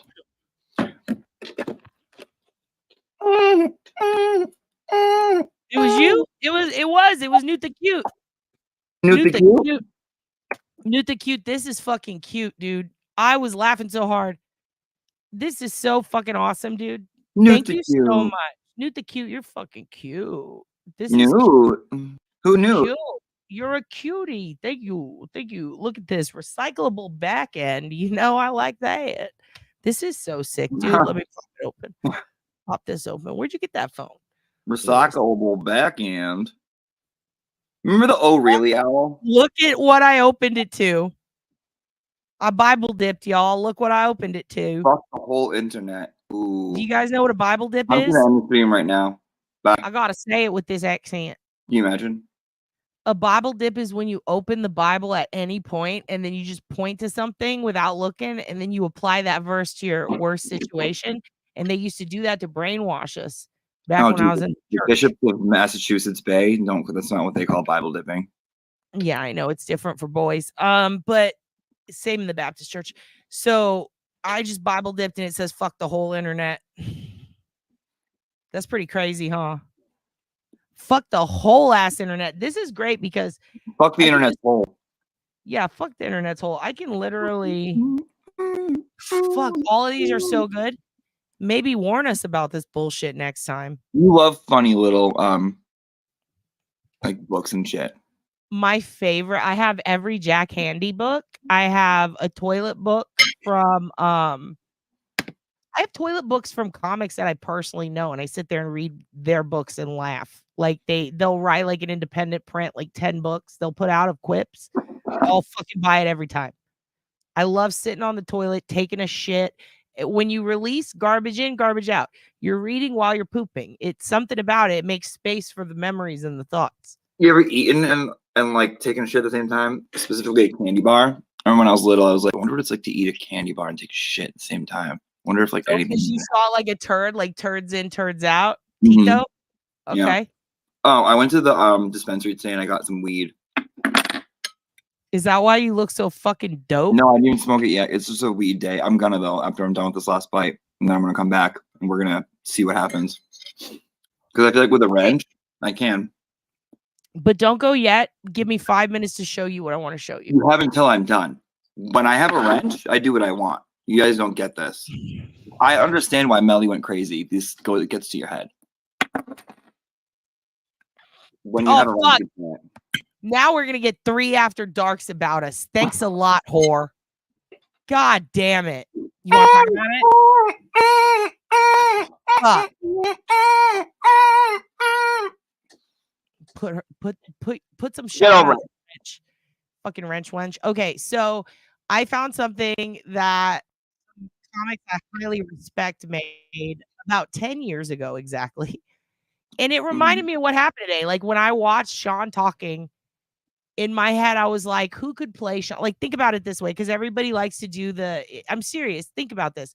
In the Karen Reed movie, who's going to play so-and-so? I've seen people do it about you, by the way. Who's going to play Aunt Deb? Do you know who they always say? I'm going to play me. See from Blue's Clues. Who? They have a very specific, I've seen multiple people say this. Who? And the guy, Andrew, who played Spider-Man. Oh, I've heard that before. Yeah. I've heard that. They're always like that. He would play Aunt Deb. It's always like, what's his name? Andrew something. Garfield. Yeah. There's a country. Oh shit! There's a country singer who looks a lot like me. That I like. I literally am like, fuck. I always thought Paul McCartney was my dad when I was little. Dude, I used to get, when I was skinnier, I'd get Rachel Ray because I had the glasses. Oh yeah. PPOO, and I'd wait tables, and they'd be like, "You're like Rachel Ray," and I'm like, "Who the fuck is that?" Because I never watched the food shows, and then I watched her, and she fucking freaked me out. Crazy, dude. She looks like fucking Jack Nicholson. So, no, you look exact. I'm gonna show you one day. I'm gonna put it up to the kids. I know I'm not face blind, but I want to show you a picture of my best friend in the world for like 10 years, Justin. He died a couple of years ago, which is really sad. Like, it was horrible. Fucked me up pretty bad. But he was my down ass homie. Dude, you are his doppelganger. Like, it freaked me out when I first saw you on the internet. Is that fucking Justin? Like, you sound like him. You say a lot of the same words he does. A lot of the same words. You guys have a very similar vocabulary. You're very naughty boys. You say fucking naughty ass shit where I'm like, dude, I'm at a fucking drive-thru. There he goes. He's got to laugh right now. He'll say the craziest fucking shit loud on my voicemail to get me in trouble, knowing I'm in Texas and could get shot. And that's what Justin used to do. He thought it was so funny. Justin used to call. He'd be like, "Am I on speakerphone?" And I'd go, "Yeah." And he'd go, "Who's there?" And I'd be like, "Be good. It's my mom and so-and-so." And he'd be like, he would just be like, "You fucking," and he'd just start calling me every fucking name. And my mom would be like, "What the fuck? Who is it?" Like, anybody who was with, he did not care. He thought it was so funny. That's the type of shit this bitch does. Yeah, I do. And you have the spirit of Justin inside of you. It freaks me the fuck out, dude. Well, I can't listen to your voice notes in public. Yeah, it's true. But that's just because I cuss too much. So anyway, you look just like, but people talk about who would play who in the Karen Reed, like down to fucking who would be Plevin, fucking, and everyone's like, ew, don't put him in. Chris Elliott. From Cabin Boy? Chris Elliott. Cabin Boy in Scary Movie. Marv. Yeah. Yeah. No, wait, that was a different. That's a different one. Marjorie. Who would play her? Who? No, it's like a thing. Oh, it's like a thing. It's like a thing. It's like a gay thing. Okay. Who would play her? Who would play her? Reese Witherspoon. That's a good one. So I'm thinking about like who would play who, right? So when I was watching Sean go off, I was like, who could play Sean? And because in my head, I was thinking, remember when what's his name? Alec Baldwin yelled at his daughter, "You fucking piggy." Remember that? Yeah, Ireland. Yeah, when he was yelling at Ireland Baldwin, I was like, we need that energy, but it's Alec Baldwin, and Sean would not allow that. So I was like, who could? And I thought, wow, Henry Zabrowski, just based on this, what I'm about to show you. Right. Now, I don't care if I get copyright struck. This is the only improv troupe on earth that I have ever thought is funny, aside from Kids in the Hall. And they're a sketch troupe. So there you go. So is Murder Fist. Murder Fist hails from New York. They're no longer together. They breached off into 2 podcasts. I want to pimp them now. One of them actually isn't around anymore, but someone uploaded all of them. How long is it? Round table. It's 5 minutes. Round Table of Gentlemen. I'm almost done with this. Okay, and the other you probably already know it's last podcast on the left. Here we go. This is exactly what Sean did today. In the Merriam-Webster dictionary in 1852. When you podcast, you're casting a pod. You're podding a cast. This is that. What? I'm just making fun of you. Yes, this is that. That's what I always hear when you sigh. Never All right, Mother O'Brien wants to give a speech, everyone. I want to give a speech. I just thank you guys all so much for coming. It means the world to me. You know what? We're all family this weekend, right, guys? I just want to say I'm so proud of you both, and I'm so happy that I'm here, and I know that your father is watching down. You know it. Because you're perfect. We can all toast to him. And to the happy couple, congratulations, baby. I love you both so much. I watched that's him. This is who I think should play Sean. And just for reference, real quick, I watched this girl. She went up after me doing stand up once in New York. And her thing after is she agreed to drink a bowl of pube water that a stripper had just shaved her pubes into. She drank it for $5. That's how little they pay you at comedy shows, that comics are willing to do that. And she was already famous. Let's keep going. There's a gay improv. Now, Frank, as is customary, I think that you should give a speech. Father of the groom. Sean is father of the groom. Get ready for it. Just say what's on your mind. This is what happened today. No. Say what's on your mind. Just say the first. This is why you don't tell someone to say what's on their mind. That comes to your mind. You know anything. Oh, come on. Just say what's on your mind. The old launch days. Speech. All right. Okay. All right. You got it. I'm not really one for giving speeches. I got AIDS from a gay drifter.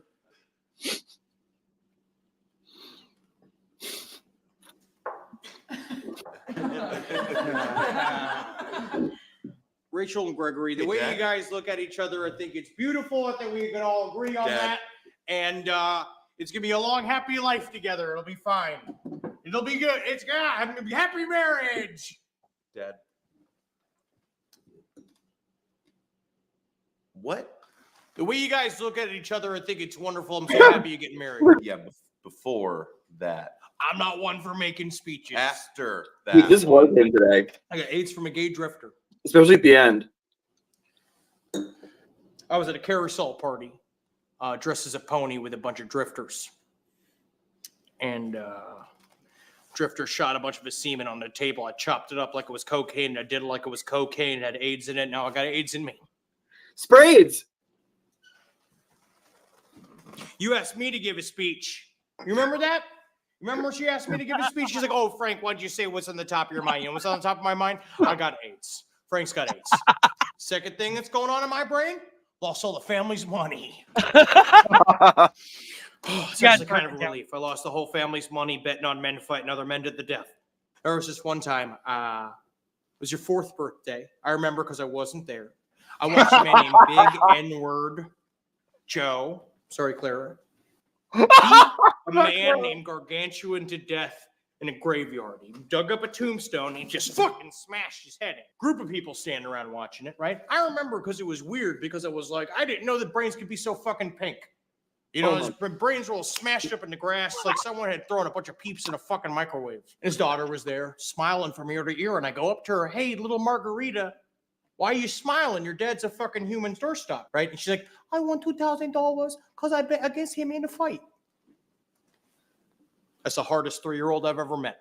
So that's what I think about.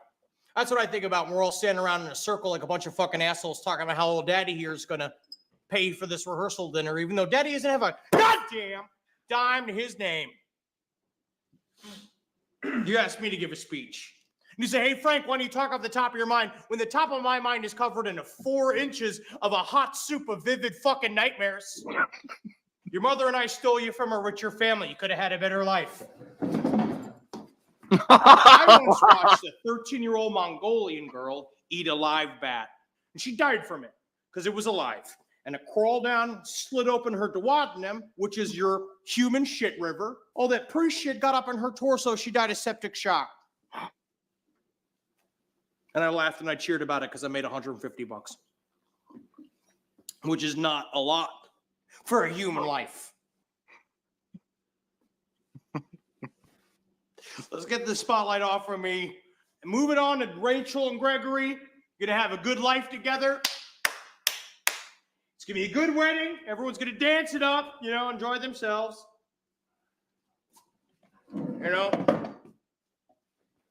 With somebody else to say something. This speech must end.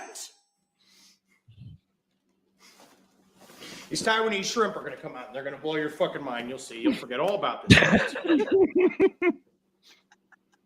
All Bro, did you get right, oysters? everybody. I hope everyone's having a great time. Wonderful. So By the way, when the gay waiter comes in, this is your Aunt Deb coming into the Did chat. you And Sean's get today. oysters that day? Huh? Did you get oysters that day? What day? The day you wanted oysters? What? Oh, yeah, I did. We got oysters Rockefeller. They're delicious. Never had them before. everybody, I hope everyone's having a This is your Aunt Deb entering Sean's chat after his epic meltdown. everybody. I hope everyone's having a great time. Wonderful.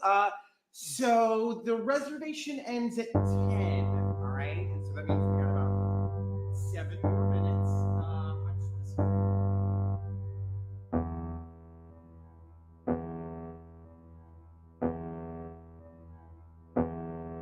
That's all you kids at the table. That's Murder Fist, everyone. I highly recommend them. They are broken up, but when I was in New York doing a show at Caroline's, nope, it was the last. It was 2011. That was pre-Caroline's. I was I'm at a gonna go show. smoke weed. I'll be in Yeah, the it was chat. great. I went to go see them, Yeah. and they ripped their fake arms off and sprayed blood on the audience, and it was amazing. Wait, you're leaving? You're not going to come back? Oh, I don't know. I probably will. Oh, no. Go get weeded and then come back, and we'll do this. I just can't make any promises. And do me a Now that favor. I have a wrench, I have responsibilities. Do me a favor. When you're fucking high, don't bring that wrench around me, bitch. I don't want to see it. I don't want to think about it. You didn't get it. All right. Anyway. Yes, it's Murder Fist if you want to look them up. They're fucking incredible. You guys want to see another Murder Fist sketch? They're fucking great. I'll play them all fucking day. I'll play you one of my favorites. I don't even know. Like, they're not even doing nothing anymore. And I'm sad about it because they're really fucking funny. They're really fucking funny. I feel like, what's a good one? What's a good Murder Fist sketch for you guys that's not going to get me fucking killed? Let's see. You guys want to see some more? You do? Cool. Normally, I would feel bad about playing another comedian's. It's fucking improv. So I think it's okay.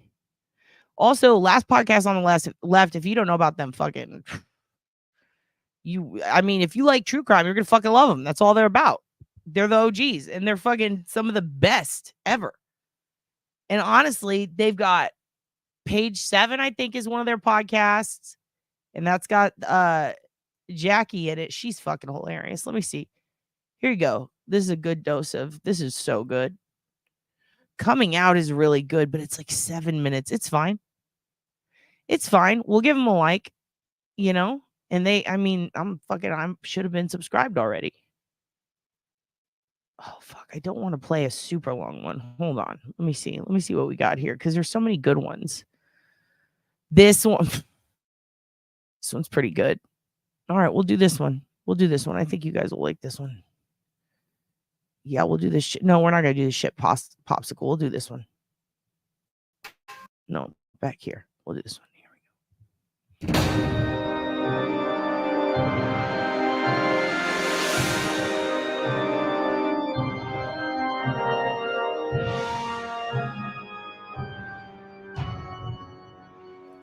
All right. Hi, Mom. Hi, Dad. How's everyone feeling? How is the room feeling? Doing okay. Good. Your mother was so bored this afternoon she farted into a Tupperware container so that she could smell her own farts. Okay. It's true, I did that. But I also pretended to be a cat for a few hours just to get away from it all. Marjorie, what do we know now? You're not a cat. You're not a cat. Time is a flat fucking circle. I haven't watched this one in years. I forgot about that. They say you're not a cat. And who else says you're not a cat? The fucking lawyer in our favorite video, kids. This was meant to be. You were all meant to know about Murder Fist today. My God. You are not a cat. I wish I was. Great. Now I'm wondering, do you think the attorney saw Murder Fist? Cool. Great, guys. I wanted to talk to you guys about something. That's why I asked you to talk. Okay, we're ready. Okay. I guess you could say it started when I was in Cub Scouts. All right. You guys remember my best friend Steven, right? Steven. That was the kid that disappeared and then showed up under the turnpike, turned into sort of like a human Raggedy Ann doll with intestines for hair? Yeah, Steven. I guess you could say he was my first.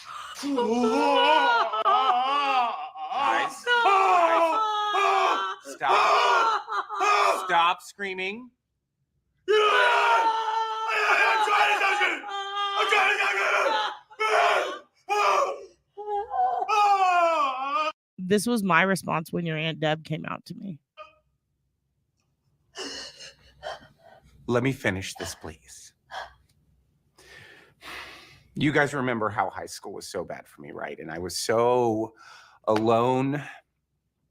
And God, I got to college and I guess there was some sort of freedom there that allowed me to, really let my hair down. Get out of this house! Dad! Please. Please.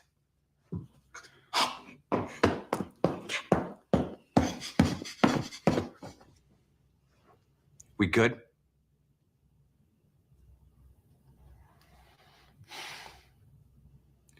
This is the hardest thing I've ever had to do. What I'm trying to tell you guys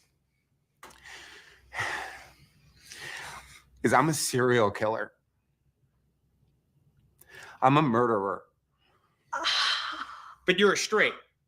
Yeah. Thank God. Yeah, I love women. I love slitting their throats and fucking the shit out of them. Yeah. Oh my God. I can bring him around the boys again. Oh my God. Wait, no, guys, I'm telling you I'm a murderer.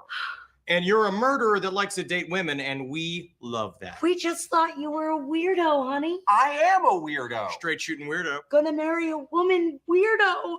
I like to take a girl's intestines and rip them out of her body and then wrap them around my head and then prance around my apartment calling myself the Queen of England. Wait a second.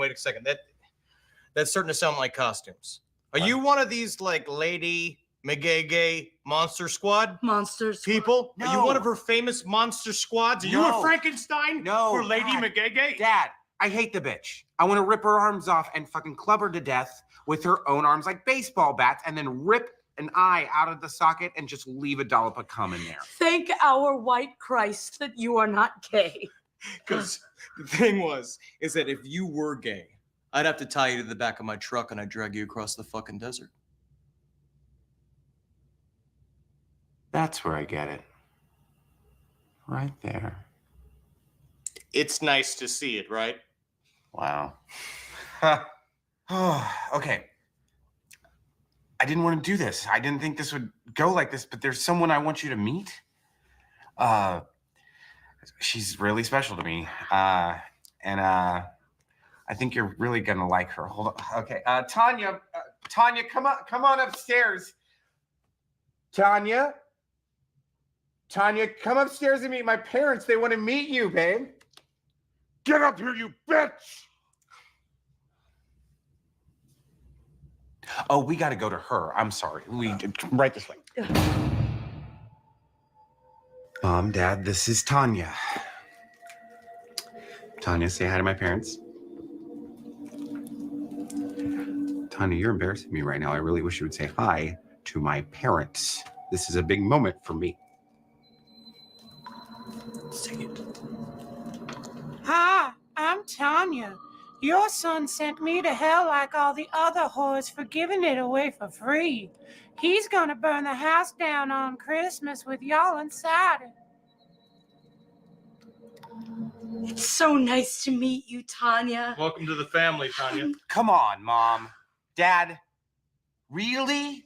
You're supposed to be angry at me. You're supposed to get mad at me so I can get hard. My little ribbit, I'm just happy that as a female woman, that I can get you hard. Wait, is that fucked up? Yes. Yeah. Yes.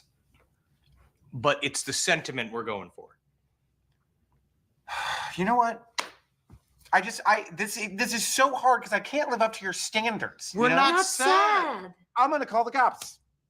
I'm gonna call the cops on myself. That is the straightest thing I've ever heard him say. Straight man's decision does the job. Yeah, hello, police. This is the Bridgeton Hacksaw Mess. No, I'm sorry, the Bridgeton Hacksaw Fiend. Yes, yes. All right, I'll do the voice. This is the Bridgeton Hacksaw Fiend. We heard that on the news. That's on the TV. Uh-huh. All right, thank you. Okay, 5 minutes, great. Thanks. You should have seen your mother when she thought you were going to be gay. She was like, Police, come out with your gay hands up. he's not gay. Then we're not going to arrest him. Oh, come on. But geez. I'm just kidding. Don't worry. I'm just going along with the old joke of the bit there. So, safety's on. Don't worry about it. Okay. And I have a bad memory. Get them bogos behind your old nimmer there, and I'm going to take you away for good. Great. Thank you so much, Mr. Officer. Bye, Mom. Bye, Dad. Bye, son. Come on. After you, princess. I love our straight as the day is long sun.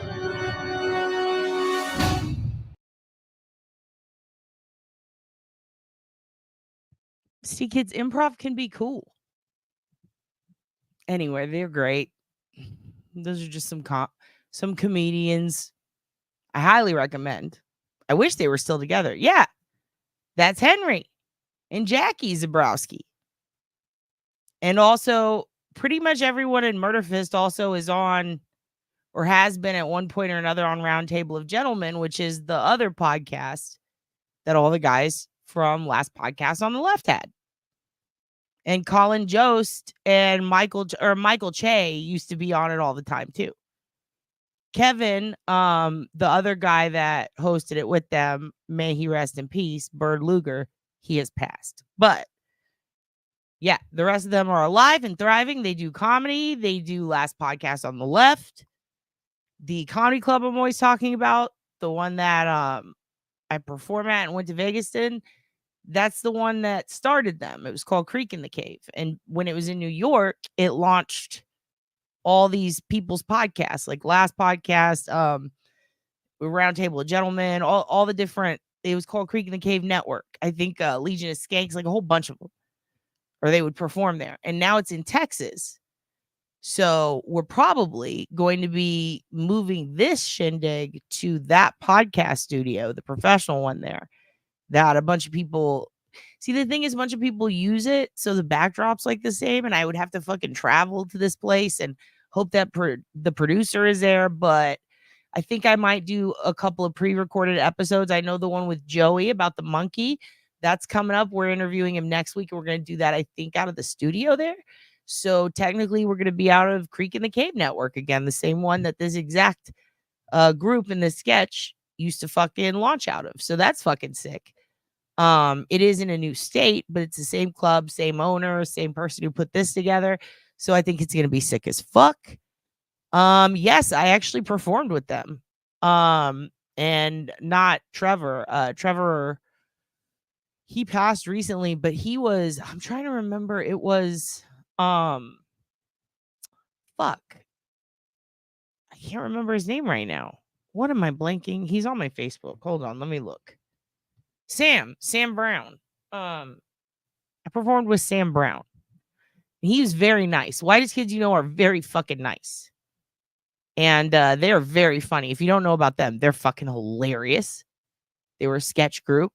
Yeah, they fucking rule. I think that, yeah, Abe Lincoln's Top Hat. That's Ben and Ben's podcast, right? Did Ben have Marcus on it? Marcus Parks? And Marcus Parks comes from my territory. I also like to dig holes. So I fucking love these boys.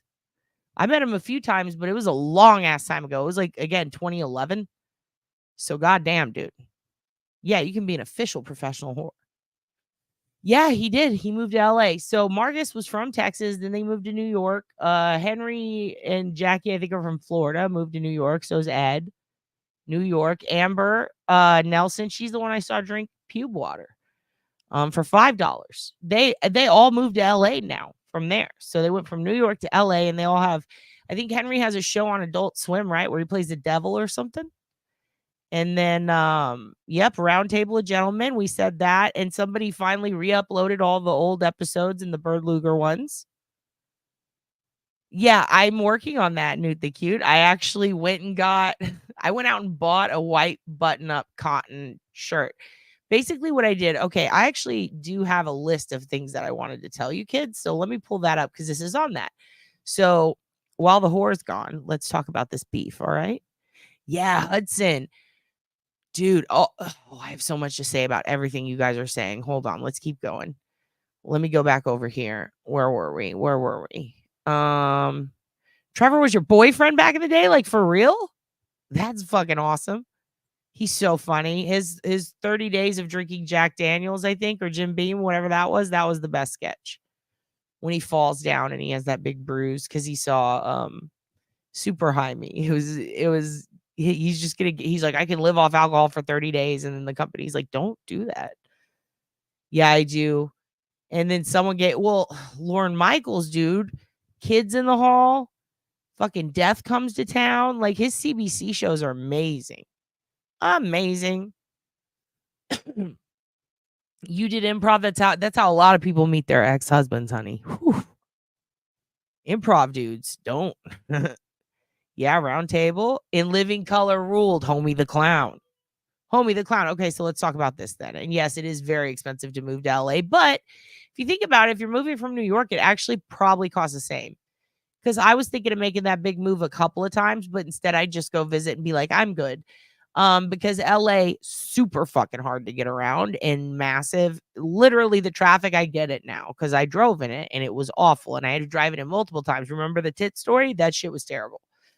But fucking beautiful, and also fucking Malibu, dude, beautiful. Don't want to fucking live there. The rent, woo! I have a friend who's like, I got the sickest deal, and she lives in a tiny little place, and it's $1,500 a month. I'm like, fuck. Then I have another friend who got scammed by squatters, paid rent to live somewhere, and then people showed up like, why are you in my house? Fucking LA scary.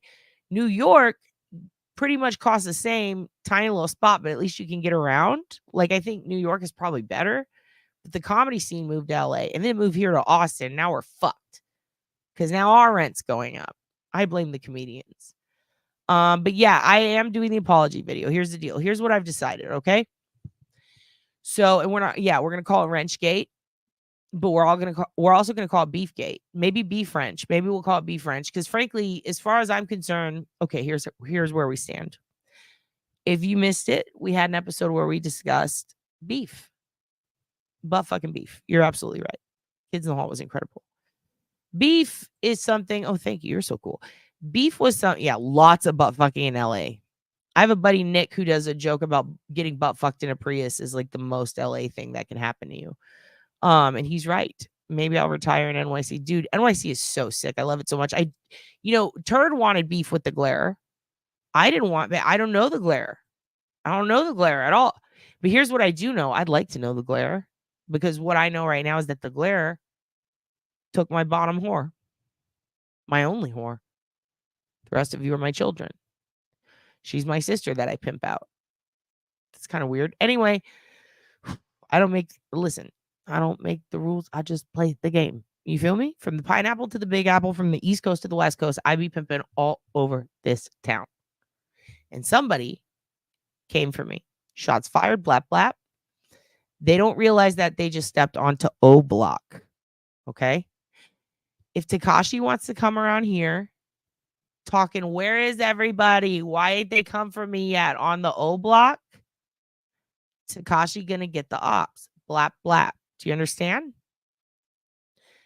Because I was raised on the streets and I will fuck anyone up who takes my whore. He made her shine brighter, you think? Maybe I need to glitz her ass up a little bit. Maybe I need to glitz her ass up a little bit. You think I need to send her something? I sent her a whole box of gabagool today. She finally got a box. I'm going to love him, I guess. Love him or leave him. If I got to lie to his fucking face and tell that whore, listen, I love you, then I'll do it. You support that? Do we need to charm the whore? What do we need to give the whore? What do we need to get? Why don't you come open it on screen, you whore? And then we'll see who gets the wrench. What if you open the box and there's a big fucking wrench in there? What if? How fucking sick would that be if Aunt Deb opens it? I'm not going to say there's a wrench in there, but what if Aunt Deb opens the box and there's a big fucking shiny new wrench? What if? You going to choose up again? Or you going to choose back down? You going to come back to the middle where you belong, whore? Use an elevated whore. All of a sudden, it's like, look at the view from up here. You say that now, but when the thunderstorm comes and your electricity goes out, you going to jump or you want to be on the bottom floor with me, protected? You don't know how to spend your own money. Come to me. Let me look at it. Let me look at your money. Let me sniff it. Let me make sure it's real. Let me put it in the bank. You don't touch it. Don't worry about it. Fuck, I'm mad. Doing lines and wrench. The glare made a mistake.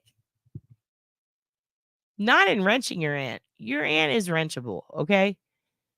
The glare took my cake and ate it too. It's my fucking cake. You never take a fat girl's cake. If we learned anything from Nagel, don't take a fat girl's cake. What is wrong with you, sir? Or ma'am? Is the glare a guy or girl? I don't watch the glare. I'm sorry. That was shade. I'm so pissed right now. Where's the wrench? Hide the wrench, Deb. Hide the wrench like Darlene. Oh, there might be. You know what? Speaking of squirrel, there's a dead squirrel in that box, bitch. Don't open it. If I would have known how today was going to turn out, me being at a peak, I was peaking so hard today listening to Papa Sean. I was peaking so hard. I was peaked to the gills, dude. I was so fucking peaked, you guys. I was peaking like fucking Mount Everest. Like I never peaked before. Just listening to a good fucking speech. And then your aunt comes in. And says, hey, I ain't got a speech, but I got a sentence. I got a wrench. Guess who wrenched me? Fuck you. You think I don't got wrenches just fucking laying around waiting to get bedazzled with Swarovski? Or however you say the word? Swarovski? Here's what I know. It's Polish. I'm Polish. Come to Papa. Give Pop your hair. Let me put feathers in it. You be Janelle, I'll be your Keisha. Why are you going to why are you taking the wrench? Why are you taking the wrench? Give the wrench back. Give the wrench back and come back to the cult, or else we will do voodoo on you. I'm so pissed right now.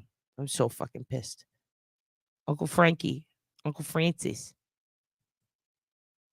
Wrench box bruiser. Fucking box that bit. There we go. There you are. Dude, why don't you see that this is good for both of us? How? Because if I get wrenched, my hoes get wrenched. What is that? Is that Dylan's hog, dude? Hell yeah. Hell yeah. Dad's boyfriend's hog was the background. That's fucking funny. Dude. I'm not gonna get wrenched. I'm gonna wrench the I'm gonna fucking Nancy Kerrigan the glare. The glare, you better fucking watch your knees, bud. Hey, listen, pal. Hey, listen, pal. Hey, listen, big guy. Okay, big tough guy. All right, tough guy. Oh, you think you're just Mr. Terrible. Was it Janelle's mom says? Oh, you think you're Mr. Know-it-all. Oh, no. What does she say? Fuck. We could just watch it, right? Let's watch what Janelle's mom says. No, we can't do that. We'll get copyright struck. I know we got a Teen Mom fan in here. I know we got at least 10 of them. Because I seen you bitches in the Teen Mom OG fucking Reddit. What is it? What is it that fucking Janelle's mom says? What is it that Bob tells Janelle? Janelle and Barb, Mr. something. What is it? Mr. something. It's when they're high, right? Yeah, high. Someone made a remix. What is it? Mr. Disrespectful. Okay, Glara. Mr. Disrespectful. Breaking up families. Miss Jessica, go to his house and egg his house for dad. With Kifa? Oh, what's that, Aunt Deb? You want to go with Kifa? You're both high. You're both high. Mr. Disrespectful. These are terrible doughboys. No, I'm not making you no more doughboys, Janelle. So rude. You go with Kifa. I can't go to court because I just got these feathers in my hair. I'm going to say Keisha. I don't care. They could arrest me. They could take me to jail. Do they even understand that this is my life? This is Keisha. Will's muscles are fake. I'm loving this. Give me the deets. Wreck-It Will, dude. Is his name Will? I thought it was Bill. What are we calling the Glare? What's his nickname? What's his name? What could we call him? I'm gonna call him the Glabber. I'm gonna just not say his name right. What was it? Glenn? Hi, Glenn. Nice to meet you. No, it's the Glare. Okay, share. Is Jace getting brainwashed? I need to get away from Teen Mom clips. I can't stop. So good. Okay, I have more stuff to talk about. Don't worry. Talk all the shit turd. Shit turd. Janelle was my favorite. Janelle's back too, right? Didn't she come back? She got rid of David. Actually, if Janelle's back, she's gone again because she got in a fight. Here, we'll be a Teen Mom channel from now on. The Glazer. Fucking, I'll glaze your chin like a fucking donut. I'll fucking bust all over your chin if you come for my whore. Talk that shiz. Okay, so here's the deal. Here's the OSINT on Janelle. This should be a true crime Teen Mom channel because they've all committed so many fucking felonies, tax evasion, child abuse. Like, they've done everything. It's horrible, but they've done it. Janelle's done it all. Amber has, oh my God. Amber used to eat fentanyl patches like they were those fucking breath strips. I thought that's what she was doing. Turns out, no, they were Fenty. She was like 18. Fucking Amber's out of... And then, did Amber try to kill like 2 ex-boyfriends? Oh my God. One of them fled to Malibu. Again, Malibu, time's a flat circle. I'm telling you, the teen moms are out of control. Maybe we'll do, you know what we'll do? Maybe we'll do maybe we'll have a teen mom, like a subreddit, but within the channel, we'll just have a section. We'll have like a special, like a teen mom twofer where we'll just do like a 2-hour thing. We'll keep it light. We'll just do like 2 hours. Because I have so much cheese may on Farrah. I'm not even fucking around. She used to live here. My friend worked at the airport. One time Farrah left her bag. I got receipts too. I took pics. She sent me pics. Fucking Farrah left her bag, and they only know it was her because when they do the bag, they get the bags and they have to get it back to you, right? They have to open it to figure out whose it is if there's no data on it. The tag on it led to the fucking ticket or whatever, and they're like, wait, is this? And then they go and they check. They're like, is there any is there anything that we also need to get to them right away? Is there like fucking medication? Shit can get bumped up priority. Hers was a fake human ass and then a fur coat and then a fuckload of naked headshots all autographed. She sent me a picture dancing in the coat. I was like, I love this. I love this for you. But I've heard, I've got a couple of friends who straight up, they're scrippers, and they have told me that Farrah is very hard to work with. Very hard to work with and a little bit weird and kind of rude, believe it or not. Would you be surprised to know that Farrah is hard to get along with? Now, here's my Farrah moment. She was at AEW when I was there. And it was when we got to go in the back and meet because we were with our buddy Lemaire. And Lemaire Lee, he's big shit because he produces his podcast called Matt and Shane's Secret Podcast. And so by association, he gets all this sick shit.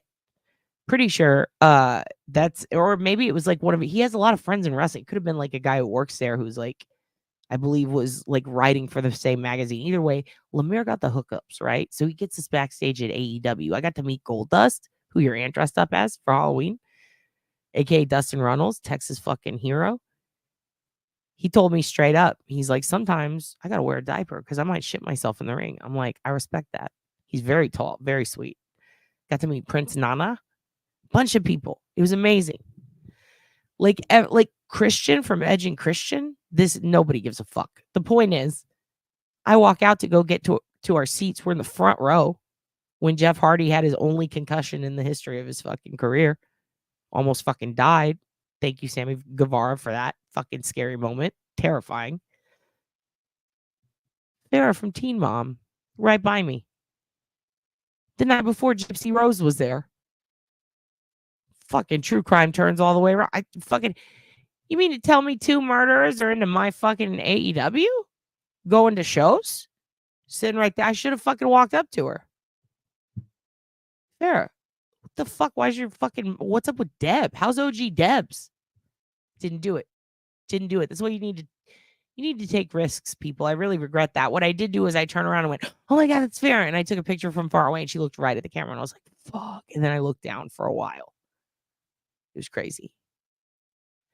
Farrah taught me a life lesson never to wire money for a car bought off eBay. Oh, Jesus Christ.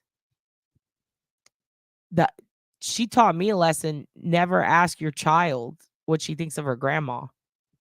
Remember when they asked Sophie what Deb's like, do you love me? She's like, no. She's just fucking mean as shit.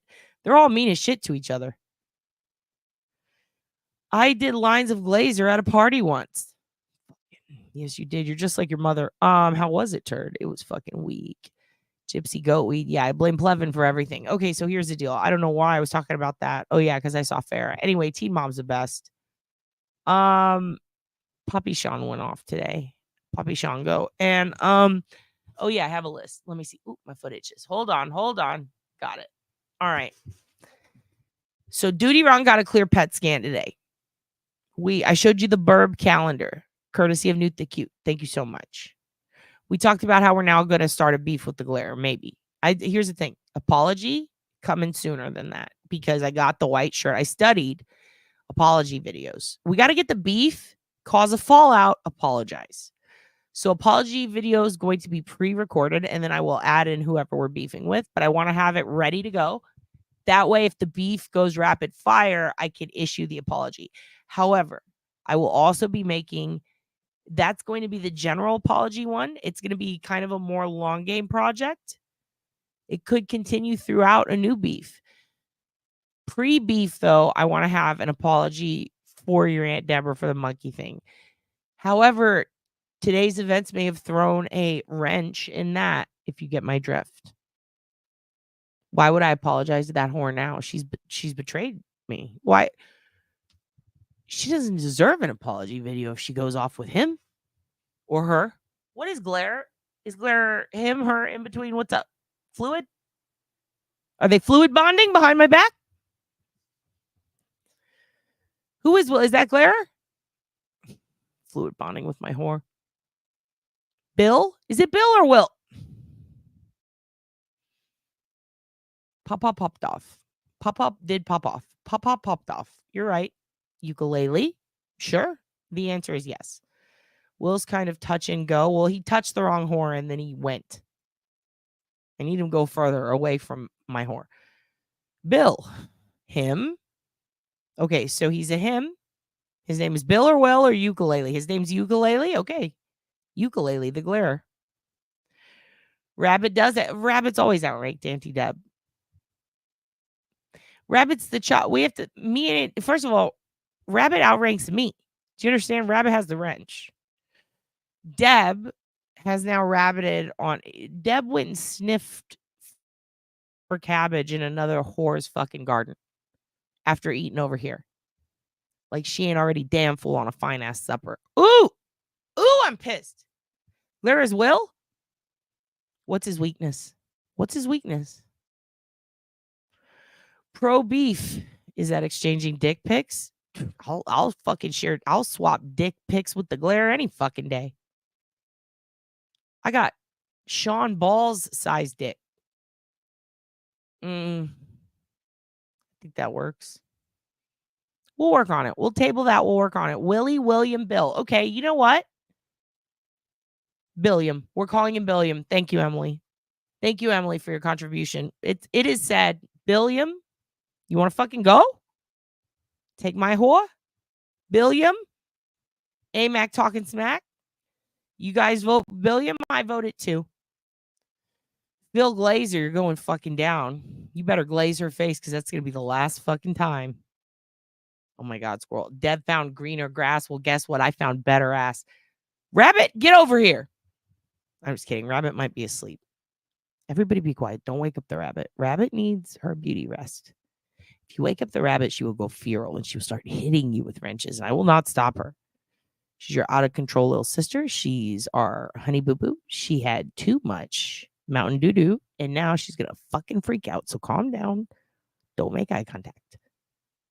She'll come and get you. His name is Will. Plevin thought it would be funny to call him Bill. That's why we call Plevin Plevin. Well, then listen, if I'm going to have a beef, I'm going to do it my way. Like fucking Frankie Sinatra said, right? My fucking way. And I'm not going to take a fucking nickname from plebs. He ain't that fucking creative. I think I'll take one from you kids, though. You're very funny and very smart. And I think Billiam's very good. But if we're going with Will, can we go with Willie? Wait, what? Turd. Here we go. What do you mean? What do you mean they make you sad? You're above everyone. You're the kids. All the kids are above Aunt Deb and Rabbit. You know that, right? Y'all are negative ones. So you're actually, so 0 would be the standard, right? It's actually the higher you get, the lower you are in rank. Have I explained this before? You kids are far above them. This is a democratic, authoritarian oligarchy with a hint of dictatorship because we're potatoes. Dictators. You understand? You're all above. Listen, also your aunt got wrenched somewhere else last night. Okay? She doesn't have a house key. You think I trust her with that? You're fucking crazy. She does have my checkbook though, and that is very concerning. Yeah, she's always starting shit. Clubber and his dog, and Drago is his kitten. God damn it, he's got cute pets. I don't know if I could feud with anyone with cute pets. Are they cuter than the Mookies? Short and shiny Willie. Okay. She's always sniffing everyone's cabbage. She's coming for the cabbage. William Glazer Sr. is a whore snatcher. I'm starring this, and I'm going to leave that up for a bit. His dog is adorable, and his new kitten. Okay, let's stop talking about how cute other people's dogs are when you got a fucking perfectly good Hugin right here. You missed a lot on the stream. You did. It's me explaining somebody else doing a good job at speeches. It's speeching.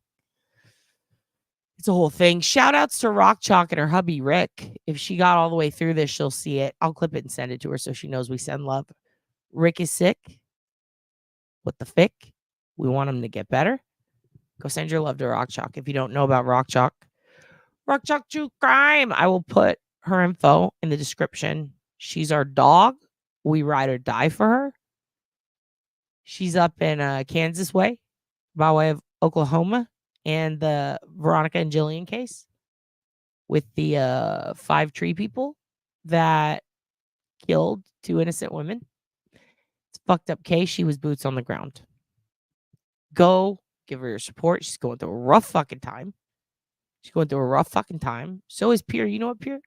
Chill here. We got you. We're just talking shit on your aunt. Because she's a whore.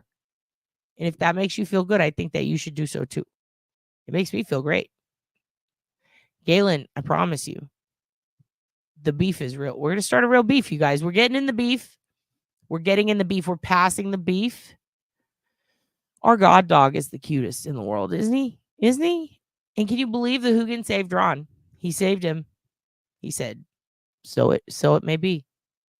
He said, it is so. What is it? We need to get a Hugin 8-ball. Can we get, because he is black and white, right? I've been thinking about this. That would be, anyway, the point is, Duty Ron's doing fine. I'm not going to think about merchant 8-balls right now. We'll table that for 5 seconds. But he's doing great. Go to his page, like his short. Tell him you love him, but keep the prayers up. Your street soldiers, your prayer warriors, and your Hugin lovers, all right? We need you to really, voodoo, vibes, anything. It doesn't matter. Ron said whatever is good, just send it to him. If you're one of those fucking weird kids that believes in bullshit, like stars in New England, and you fucking do tarot, whatever the fuck your weird hobbies are into, you fucking weirdo goths, I'm going to send you back to your mothers. But the point is, whatever it is you do it for Ron. Because we still got more to go, right? He's got to get his fucking bone sludge checked out. Once they check the bone sludge, then they can say whether it's fucking too sludgy or not, and whether he's got to get more shit taken out of his face. But we're hoping for the best. So far, not the worst case scenario. His PET scan was cleared. We're happy about that. Okay. Here's another thing. This 8-ball idea is pretty good, right? Because an 8-ball is black and white. The Hugin is black and white. He's a yin yang of a dog. He's shaped like a potato. He's kind of round. He lost 6 pounds today, according to the vet. Woohoo! Go Hoogs. He's doing so great on his diet, and he got Cytopoint. So he ain't going to be no itchy no more. I love it so much. He quit dragging his ass already. He's so happy. He's thrilled. He's so thrilled that he's passed out on the bed with his legs open like a whore, like an ant. And he's so cute. And his little rash on his belly finally went away. And that's exactly what he needed. He had a great day. Then Rock got COVID. God damn it. Pray for the Rock too. And the COVID. Not so it gets stronger, so it gets weaker. Pray that the COVID gets weaker and save the Rock. God damn, dude. It's been a rough week, but you know what? Use the energy Papa Sean's giving you. He sent a lot of energy our way today. By our way, I mean the internet's way. By the internet way. You know what I mean? I'm telling you 100% that if you harness that energy, you're going to get through it. Whatever's going on with you guys, you're going to get through it. All right. I got to go all the way to the bottom because I fucked up. You feel better, weirdo goths? You little fucking weirdo up here. You little goth. Put your scrunchie in. Get that energy up like you're fine John Ray. It's going to be a good day tomorrow. It's okay to have a bad day sometimes, right? I had a bad day the other day. I had a few bad days, but having bad days once in a while, or even in tandem, just boom, boom, boom, makes a good day so much better. Because it's like, fucking finally, nobody's fucking trying to kill me. Like, it's nice. It's nice to have a rest. But it's okay to feel sad sometimes. Now we're here. Your aunt's a whore. It's going to be fine. You're going to be okay. Because you're a fucking weirdo goth. And you've been playing with the Ouija board. It is a youth pastor thing to say, but I've also been listening to a lot of newsboys. Get off my dick, Adam. I'm trying my best. The newsboys are really good. That cereal song. Grab the milk and pass the sugar. There's some bullshit to behold. In your Satan cereal bowl. No. Try to copyright me and you can lick my bows. Moonbeams to Duty Ron. Okay, well, that's a bit hippie as fuck of you, turd. Just don't send turds to Duty Ron. Some may require visual proof of the beef from Billiam Glaze. The visual proof was in the background of your aunt earlier. Did you see all those fucking wrenches? Did you see she's holding a fucking wrench? Where do you think she got that? She got it from the Glare's garage. So we're taking her key. She's locked out. You guys can have her key. Fuck her. How dare she? We need to get her back. Oh, I hate that bitch. Come back to me. This is how pimps feel, isn't it? So sorry. We kid, but also she is a whore. Magic 8-ball hoog. You can draw it, dude. And then you shake it and it's like snort. Something like that. He is adorable. Duty Ron is so adorable.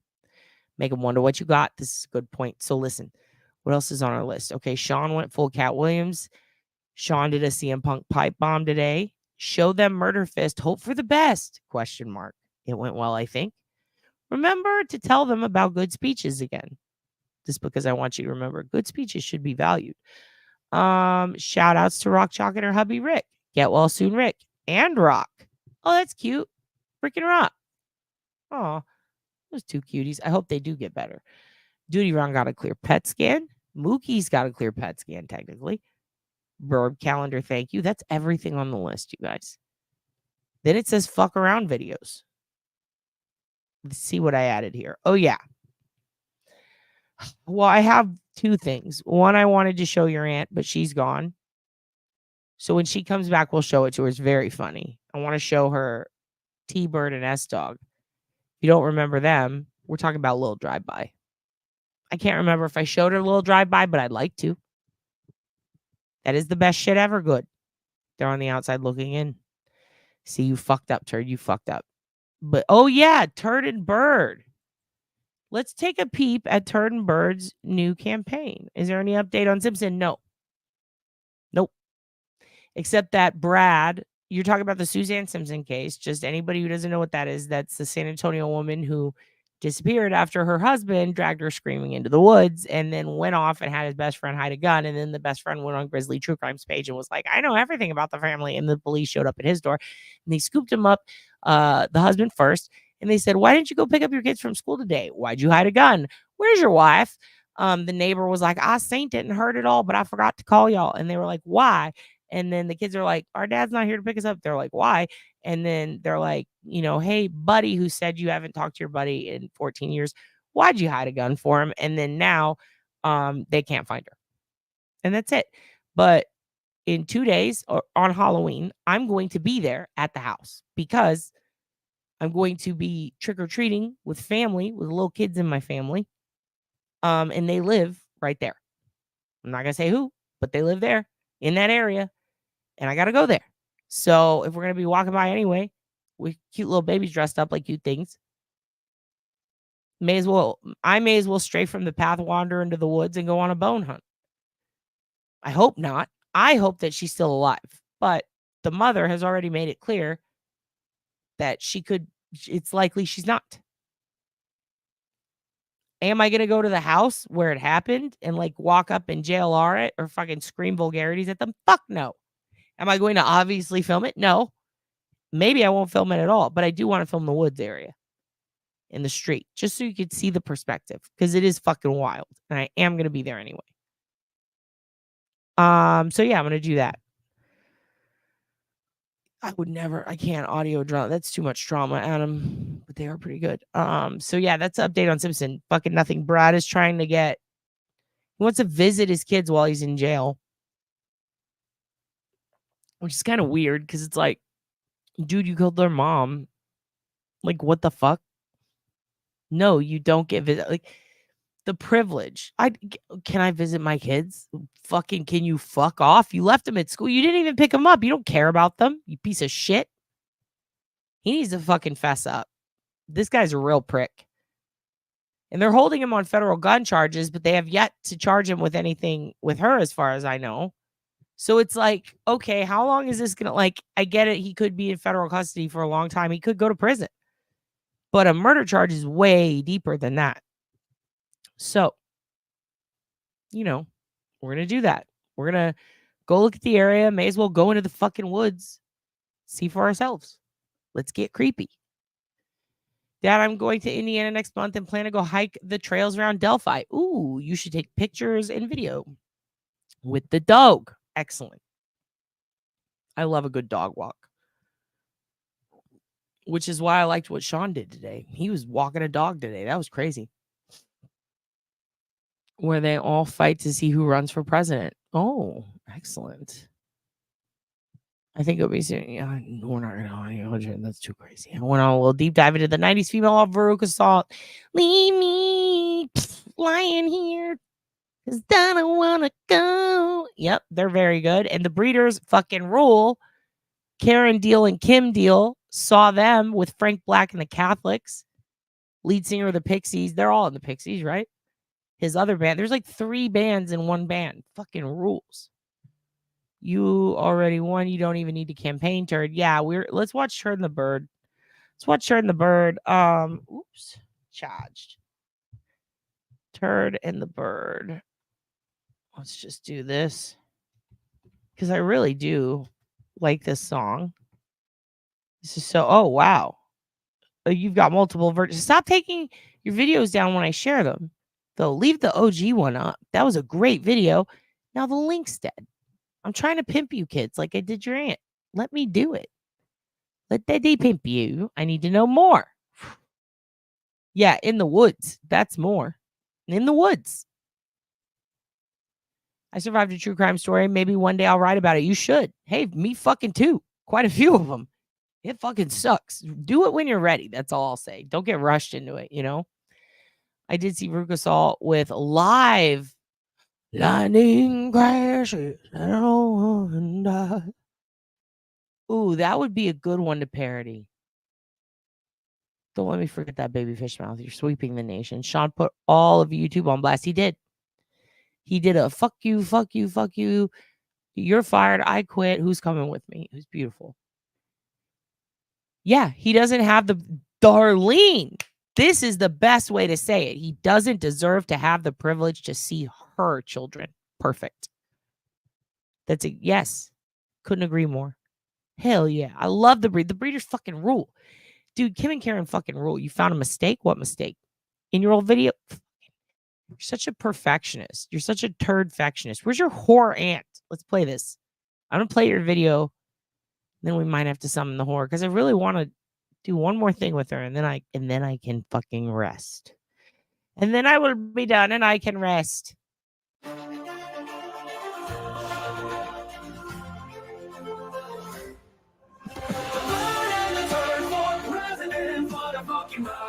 Out on the campaign trail, Turd and Birdie side by side, here ready to be the leaders of the free world. Money on YouTube is our entire resume, and that's what is needed for the USA. We keep the trolls away. We won't do anything. We won't do anything. All of the presidents before us were fucking penises, changing everything, hoping to look like fucking geniuses. We won't fuck around with cocky pretentiousness. We all know that changing shit just causes inconveniences.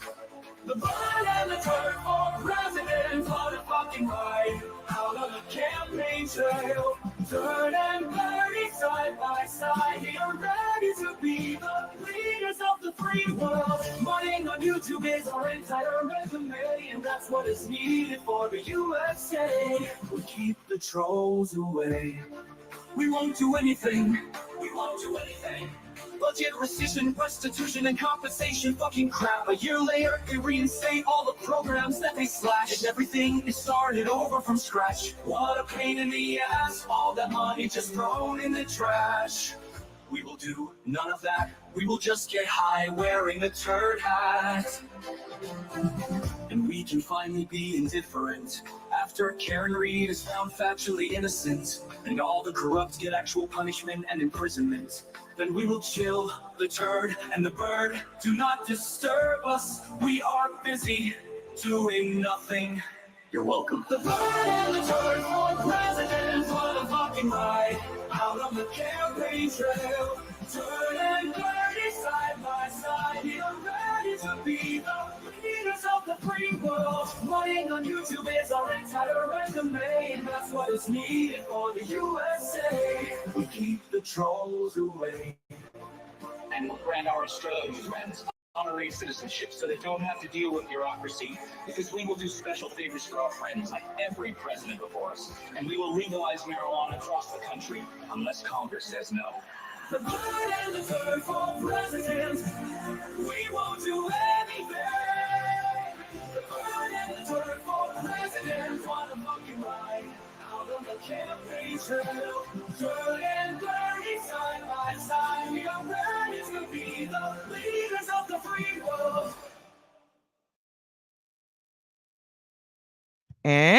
Oh shit. Well, we'll just let this happen. I mean, I can't control destiny. Huh. Worthy is the dog. You are the Again. Hallelujah. Hallelujah. For the Lord God who can reign. Hallelujah. Hallelujah. For the Lord God who can reign. Hallelujah. You are God Almighty. Worthy is the dog. Worthy is the dog. You are the who can. You are Lord God Almighty. Worthy is the dog. Worthy is the dog. Amen. Who can? You are Lord God Almighty. Worthy is the dog. Worthy is the dog. You are the who can. You are Lord God Almighty. Worthy is the dog. Worthy is the dog. Amen. Hallelujah. Hallelujah. For the Lord God Almighty reigns. Hallelujah. Hallelujah. For the Lord God Almighty reigns. We exalt you. All the fair children sing. Glory, glory, he reigns. All the Pharaoh children sing. Glory, glory, he reigns. You are Lord God Almighty. Worthy is the dog. Worthy is the dog. You are the who can. You are Lord God Almighty. Worthy is the dog. Worthy is the dog. Amen. We exalt you. Who can? We exalt you. Who can? We exalt you. Who can?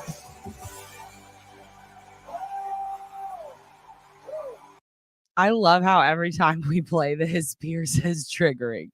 I'm sorry. It's just, I know that it's not good to trigger someone, but this is pretty fucking funny. I mean, come on. We've all been there. We've all been triggered by it. This is how you get rid of the trigger. You got to be around it a lot. This is exposure therapy, Pierre. Please submit. By all means, submit. I have something else to show you kids. Because I'm trying to get your aunt over here so I can give you the big fucking, the money shot. You feel me? The good shit, the gabagool. But I really need this whore here. And she's over here screenshotting fucking Papa Sean's chats and sending them to me. Like I didn't know what I fucking said. I stood by it. I stand by it now. You wrenched up whore. Get over here. You fucking wrench. He gave her a wrench because she's a fucking wench. He's a wrench wench. Okay, well, I was thinking of more metaphors for Papa Sean, and I did put this on the list. I didn't play it. And I also have Karen Reed news. So we'll just play Karen Reed news. We'll do one fucking serious news moment. We'll give you, you're going to get some fucking news today, which is just me playing you a video. Oh shit, my shit slowed down. Great. It's just me playing you a video you can see fucking anywhere, but I'm going to toss it in there so we can look legitimate. And also because I'm curious. Is this the new news?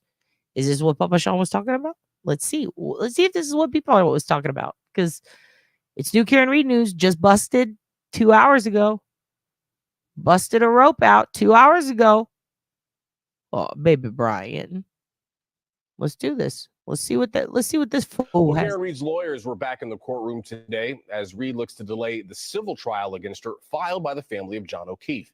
NBC 10's Eli Rosenberg live outside of the courthouse in Brockton. So, Eli, why is Reed and her attorneys pushing for this delay?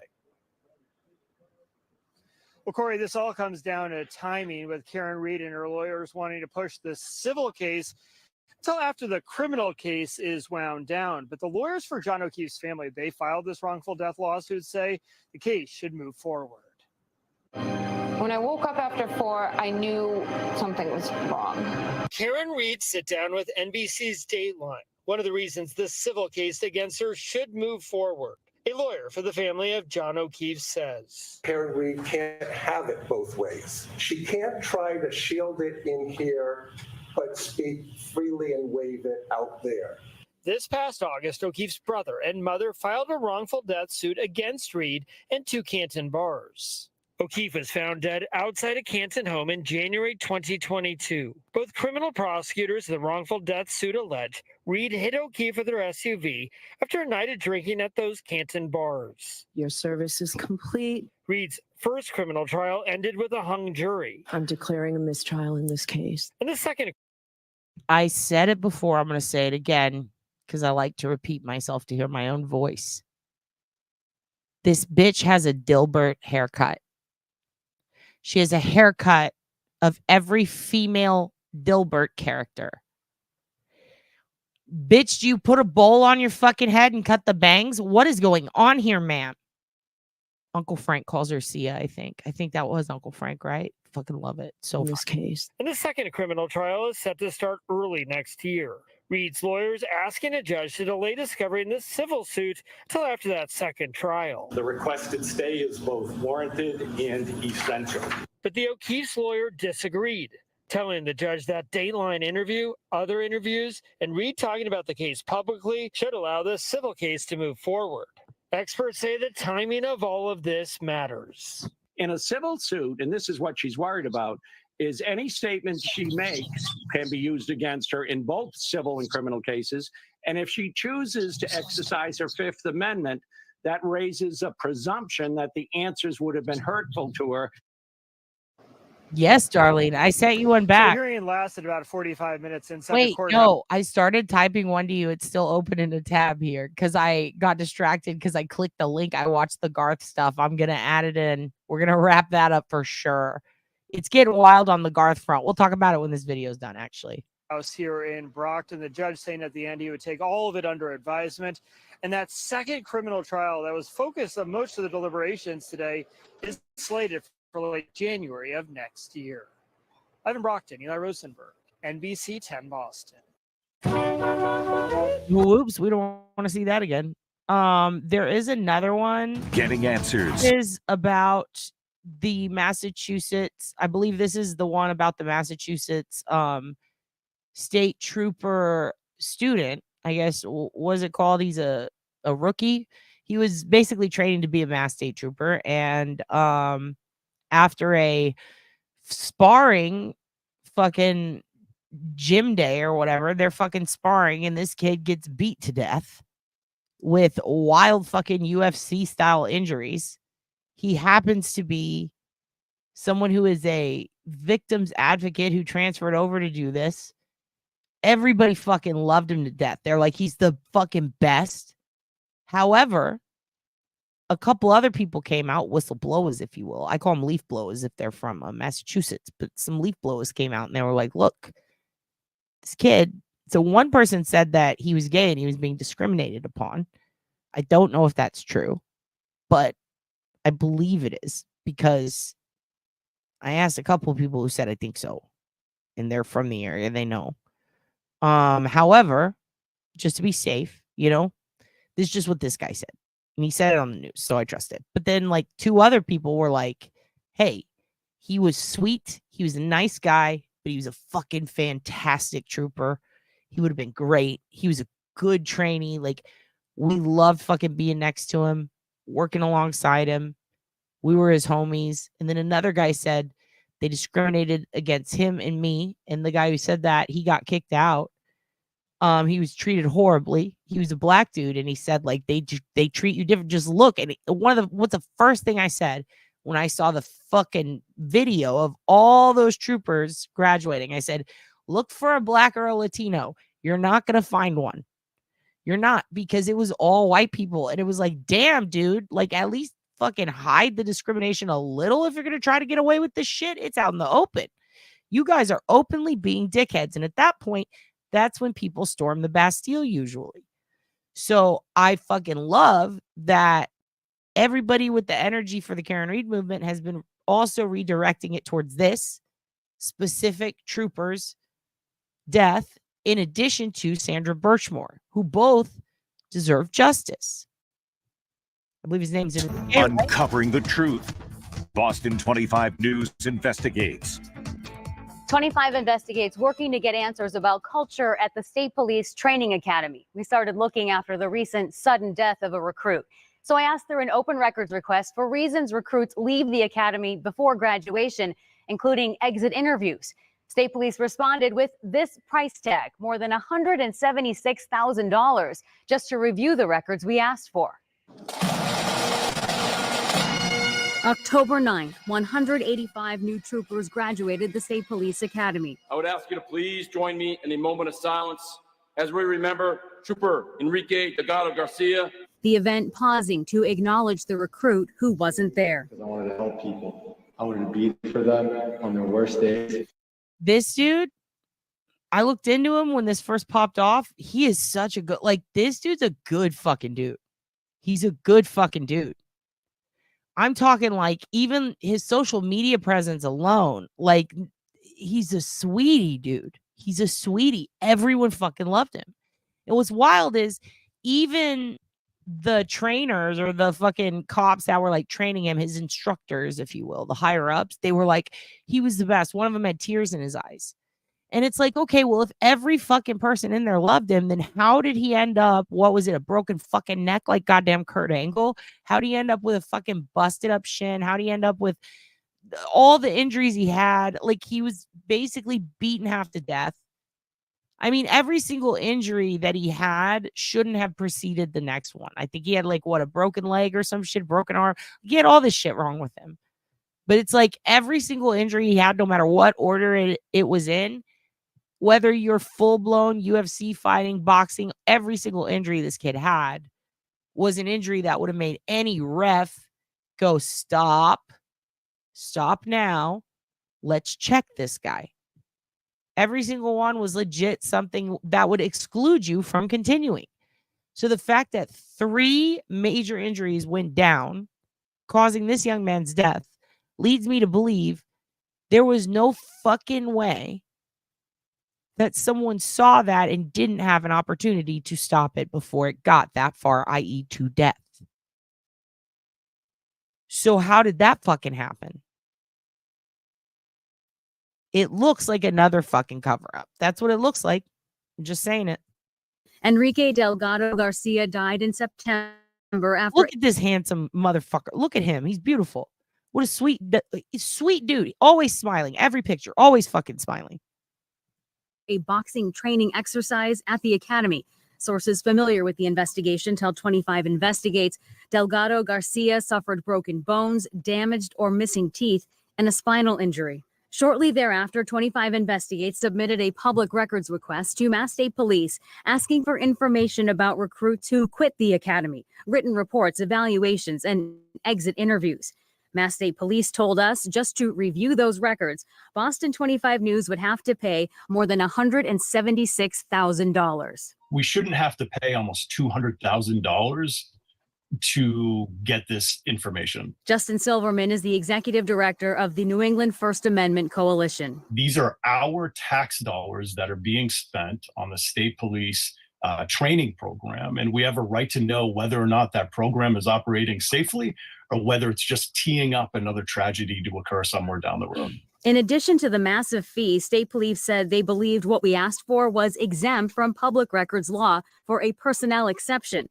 But MSP and their own literature share statements from recruits from their exit interviews about why they left the academy. I think it's important to note that we're not seeking names or any kind of personal information, but instead the very reasons for why these cadets quit the program. Taking even a step further back from the public records law, right now there are serious questions that are being asked in the Commonwealth by the public about what is happening in the MSP account. Yo, I know you do, turd, and so do a bunch of people in here. A bunch of you have strapping young lads, you know?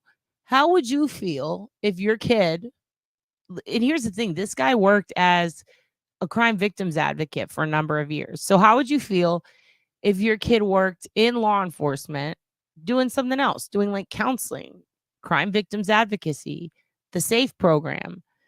He's out there. He's a trainer, essentially. He's doing like a lot of HR. And how would you feel? Can you hear me? Can you guys hear me when I'm talking? Did you hear what I just said? I just want to check because no one from the academy is talking. What? In chat? I'm so confused. Okay, you guys can hear me. Okay, so the question is, how would you feel if you have this kid, right, that age, and he's working in like, I mean, this kid was working in law enforcement in that sector, but it seemed like he had more of a private sector job, like with it, like an independent contracting type of job, but not like, it just seems like the type that a civilian would have or could have. But he was also like, he was badged up, right? He was working for the police doing crime victims advocacy. So he does this for many years. I think what they say, like 7 years or some shit. I don't remember the exact number, but he did it for a while. He had a lot of experience. Then he wants to transfer over. So this is a kid who he's been around guys like this. He's seen people like this. He's worked with people like this. He had no reason to go into that job if he didn't trust it, genuinely want to do it, and feel reasonably safe, I think. Because I think if you've worked around cops, which I've had to do school stuff, and when I'm doing cold case stuff as far as OSINT goes and working with families, like I've had to not really work. I mean, I guess work with cops, but not really like work with them in a general sense, like 8 hours a day. It's like a couple hours phone calls here and there. When you're someone who's around them a lot or around anyone, like if you work at a Chili's and you're around restaurant culture a lot, it's, I'm sure just like any other job, it's something that not a lot of people understand. That's why The Office is so popular. Like working in an office is its own fucking galaxy. It's totally different than working in a restaurant. They're all different. I think when you work around a lot of cops and you're around that culture a lot, you know whether you can handle it or not before you take another step into a direction that's going to lead you around more cops or, God forbid, on foot patrol, like in the shit, fucking infantry, essentially, in military speak. But in all seriousness, like, why would you do that if you didn't feel reasonably safe? I think he felt safe. I think he was confident in this decision to move up, and I think he was excited. And I think that he was a great cadet, and by all accounts, everybody says he was. So that's what bothers me about this is no one said shit until one or two of his friends and one ex-cadet came out, and then it went full tight-lipped, and now they're charging a lot for documents. They came back with some weird explanations for the injuries. They wouldn't let the parents talk on the podium. They said, oh, they're too broken up. We'll speak for them. While the guy who's essentially one of the shot callers in that very program, who could ideally get everything that, like, he's the guy who's, we're going to do this for the investigation. He's duty ed on 9/11. He's the guy that's like, I'm here to fucking clean up this shit and figure it out. We're going to put it all in order, figure it out, and give you the facts. That guy's silencing the nope, they can't talk right now. Okay, so why are we shutting our mouths the second one or two people have questions? I feel like transparency is obviously sorely lacking in Massachusetts, but the willingness to do what is, I mean, it really blows my mind how many of these Massachusetts stories there are where there's an obvious good and an obvious evil. There are two paths to choose. Do you go the smart, good way? That is what people do when they're doing the right thing. Or are you going to go the wrong way and try to fuck it all up? And almost every fucking time they go, fuck it all up. Why not? And that usually involves, let's just cover it up. Let's pretend it didn't happen. Let's try to pin it on someone else. Like, it's always a thing. Let's hide it is the biggest. Put it under the rug. We'll figure it out later. We'll sprinkle some fucking taillights on it. We'll fuck up the reports and make it look like a suicide. And in this instance, we'll all shut that shit down together. They can't crack us. We're behind this blue veil. Deny, deny, deny. We'll say it was an accident. We'll say it's part of the job. It's really fucking disturbing. You know what it reminds me of? I want to say his name right out of respect. Is it? Oh, fuck. Hold on one second. He's the Georgia teen. Sorry, I have a million things going through my head right now. And for some reason, it's escaping me. Kendrick Johnson. That's his name. Kendrick Johnson's case with the rolled up gym mat in Georgia. I want Microdots to do a video on that and this because it reminds me of that. Oh, all of a sudden these cameras weren't working in the gym. Oh, all of a sudden these 7 boys who were in there right at the time the bell rang. Oh, all of a sudden they don't know what happened, even though they went with him. Why is his folder here? Why is his shoe off? These are things that I think elements of Kendrick's case. If you don't know Kendrick Johnson, look it up. It's fucked up. These are things that this case has tinges of, because what happened when Kendrick got rolled up in the gym mat? Anybody know, AJ? Do you remember what happened? The first thing that happened is the media said, hey, there are cameras all over that gym and they're motion censored. And then when people tried to get a hold of those motion censored cameras, the school said, nope, school policy, you can't. Superintendent said, whoops, we lost video. Someone else said, whoops, that film's not available. And then all of a sudden, when the film does turn up, what happens? It's poop-attracted. It's bukkake. All of a sudden, we can't give you the names of these kids. All of a sudden, it was an accident. Just fucking boom, boom, boom. They had every single thing ready to say. And what did we find out? The best friend who was there, who might have been trying to bang his girlfriend, his dad is what? Like a superintendent, a principal, something like that? And he's the kid everyone's trying to blame? Yeah. Hey, and you know what? I want to talk about this. I'm starring this, Ernie Birdie. I'm really glad that you brought this up. This is important. This was on my handwritten notes. I wish I would have typed it because then I would have remembered this early. Yeah, blood got under the shoe somehow. And here's the thing. You know what's fucked up about that? I mean, I do think that there are elements of it that could be an accident, and I'll explain why later. We're going to do a whole episode. It actually has to do with the positioning of the mats and how we'll explain it later. But I also think that the accident could have been avoided if it weren't for another student. And I think their response in the cover-up is what fucked it up. It's a perfect case in my eyes if it is an accident, which I do think that part of it could be. And again, I'll explain. But if that happened, the way they responded was bad. Like, here's the thing. Amanda Knox is innocent, but she fucking acted weird as shit. So people were suspicious. I think there's so many times when people do the wrong thing or they try, like Ron Logan lying about his alibi because he didn't want to get caught drunk driving and get thrown in jail, or he had an ankle monitor from drunk driving. He didn't want to go in for months because he drove his car.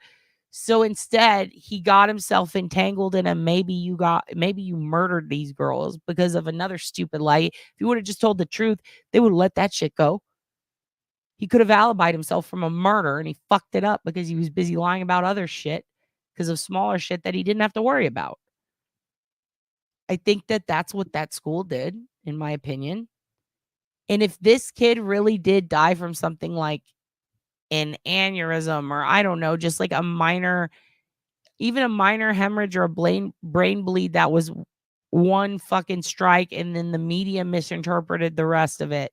If that's what's going on, just tell us that. It looks hella sus right now, and I hate it. Yes, I said hella sus, and it didn't feel good. The house across the street is a Canton police officer's house. Yep. And also small town Georgia. And Hudson, if he wasn't too busy being famous Satan, I'd call him up here and ask him to talk to us about that, because I'm sure he has opinions. Yep. You make up one lie to make yourself look better, and it snowballs, and then you look like an asshole. We also have another Georgia case we're going to talk about pretty soon. I'm waiting on a FOIA. I was going to do it a while back, but then I thought the FOIA would be back by now, and it's not, Because Atlanta, everyone, it's fucked. I think, honestly, the place that maybe has the most corrupt police department besides Houston and Massachusetts is Atlanta, or all of Massachusetts, basically, Houston and Atlanta. I think those are the top 3 most fucked up, in my opinion. Anyway, here's what I want to talk to you about. We'll finish this. I went on an Enrique rant. I'm sorry. We'll finish this and then I'll tell you something cool. Academy. Jesse Rossman is the legal director of the ACLU of Massachusetts, which is calling for a federal investigation into possible systemic concerns at the MSP Academy. Since Delgado Garcia's death, the Academy suspended boxing activities, and the Attorney General appointed an independent investigator to examine the circumstances around how he died. But advocates for government transparency don't think that's enough. They should be working on behalf of the public to come up with a way to be more transparent. Is there a message in that dollar amount? The state police in this case should be working with journalists and others concerned about the situation with this cadet to make sure that enough information is provided where we can get a full understanding of what's going on. Boston 25 News is not paying the $176,000 fee, but we are working with state police still on this request.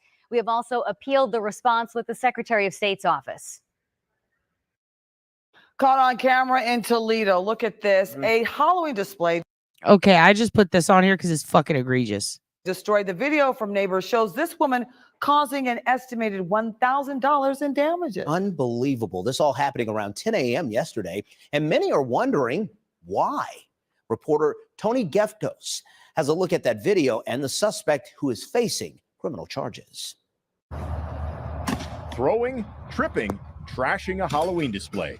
Video from multiple neighbors shows a woman hitting and tearing down the haunted setup in front of a home. They said that somebody was in our Evil yard bitch. and destroying all of our decorations. It happened Monday, Look, this is what Sean did today. Papa Sean. October 7th. That's him, and this is all the YouTube creators. And starting at about 9 in the morning, witnesses report the rampage continued for more than half an hour. I don't know what it was. There's speculations, but I hope she gets the treatment that she needed. What are the speculations? In the words of Rick Ross, accusations. What are the speculations, ma'am? What the fuck is the deal? What are the rumors around town? What was her intent? What was her motivation? Shannon and Bill Zeller live on the 5500 block of Suter Avenue in the Point Place Shoreland neighborhood of Toledo. They estimate the woman caused about $1,000 in damages. Some of it we can't put a dollar amount on because we made it. Other items, Shannon says, were priceless. I cried like a baby, and I felt bad over some of the memories that are attached to some of the items that she broke. And, you know, we have handmade stuff that we. You know what I just realized? That bit, go back. You know what? That's the glare in this yard. This is my yard. And those decor, the decor is my whore. The glare is ruining my decor. It's all happening around 10 a.m. yesterday, and many are wondering why. Reporter Tony Geftos has a look at that video and the suspect who is facing criminal charges. Throwing, tripping, trashing a Halloween display. Video from multiple neighbors shows a woman hitting and tearing down the haunted setup in front of a home. They said that somebody was in our yard and Did this bitch have a wrench too? Destroying all of our decorations. It happened Monday, October 7th, starting at about 9 in the morning. Witnesses report the rampage continued for more than half an hour. I don't know what it was. The glare went on a horror rampage. Just like that. This is. And I'm the lady in front of the camera going, we think we know the motivations. We're just waiting to see. Speculations, but I hope she gets the treatment that she needed. Shannon I hope she fucking rots in hells and dies. and Bill Zeller live on the 5500 block of Suter Avenue in the Point Place Shoreland neighborhood of Toledo. They estimate the woman caused about $1,000 in damages. Some of it. We was up there on Suter Avenue, and then the glare come up here, and he's like, that's my whore. And I'm sitting there going, hey, man, that's my whore. Get away from my whore. And what he do? He come up here, He come up there up by the window and he come up to me and he said, "Did my whore now?" And then he starts wrecking my horse. He takes your whore auntie. He says, "It's mine. She's coming with me." And I said, "Fucking take her. I'm keeping her SSI checks." We can't put a dollar amount on because we made it. Other items, Shannon says, were priceless. I can't put a dollar amount on your aunt because I made that whore. There, I said it. Cried like a baby, and I felt bad over some of the memories that are attached to some of the items that she broke. And you know, we have handmade stuff that we made with our children, and unfortunately, we lost our son in a You hear that? I made that whore with my children, with my bare hands. motorcycle accident, November 3rd. I not the motorcycle accident part though. I'm gonna be honest. I did not expect that. I didn't see that one coming. And there's a lot of memories here. Toledo police arrested Christina Horvath, who's from Toledo. And Christina Horvath? Oh my God. Oh my God. Christina Horvath. You hear that, kids? You hear that? Glara, you're a Horvath. November 3rd, and there's a lot of memories here. Toledo police arrested Christina Horvath, Yo, Horvath, give me my whore back. who's from Toledo and 48 years old. She was booked into the Lucas County Jail 2 weeks prior for allegedly throwing a rock through the windshield of a vehicle. Now I'm the vehicle. She's facing additional charges of criminal damaging and theft. As for the display, the Zellers are working with what's left. And I said, well, what can I do to just leave it as it is and make it fun and kind of make light of it? And I hope everybody else. And this is exactly what I do. I'm like, how can I make light of it? How can I take this pain away? How can I spin this into a fucking good time? My feelings, my suffering. You know, she never calls me anymore. Your auntie, she never calls me. She doesn't invite me to supper. Last Shom Shabbos, I was not allowed over. I was never asked. She never asked me to come by. She said, Pop Sean is going to have a supper. He's going to invite everybody, the whole crew. We're all going to be there. Everybody's going to fight and you're not fucking invited. And I said, you whore. You whore. This whore bath is taking my whore back and I don't like it. You can just see we were making light of a sad situation. Why does this whore have good eyelashes? A sad situation caused by a woman the Zellers say they had never met until she did this. Oh, yeah, fucking right. Who was it up there who predicted this is a baby mama or some shit? Oh, let's look at the husband.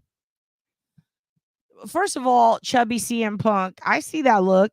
You know exactly who that bitch is. You know exactly who this whorebath is. Oh, he's smiling through this whole thing. Look at that. Oh, sir, you look like you ain't stressed at all. You're too blessed to be stressed. Oh, is that how you get your wife to stop buying all the cool whore Halloween shit? He's looking at he's a broken man. He's like, I was forced to go to Hobby Lobby and buy all this shit. And now someone took my whore back. We lost our son in a motorcycle Oh accident. God, whoa. I didn't really shoot. Awkward skip port. There's a lot of memories here. Toledo police arrested Christina Horvath, who's from Toledo and 48 years old. She was Get a booked look into at the that. Lucas County Jail 2 Get weeks a look at prior. the glare. for Look at her glaring at us. This is all a sign, kids. That fucking weird book Sister Sunny got me. It says time's a flat circle. It says that I need to see things out more. That's what I got out of it. I've been interpreting it like one would the Bible. I make it mean what I want it to. I'm telling you. I see you glaring at me. Allegedly throwing a rock through the in my fucking whore, a wrench in my whore. windshield of a vehicle. Now she's facing additional charges of criminal damaging and theft. As for the display, the You're about to get additional hands, Glare. Zellers are working with what's left. And I said, well, what can I do to just leave it as it is and make it fun and kind of make light of it? And I hope everybody else can just see we were making light of a sad situation. A sad situation caused by a woman the Zellers say they had never met until she did this.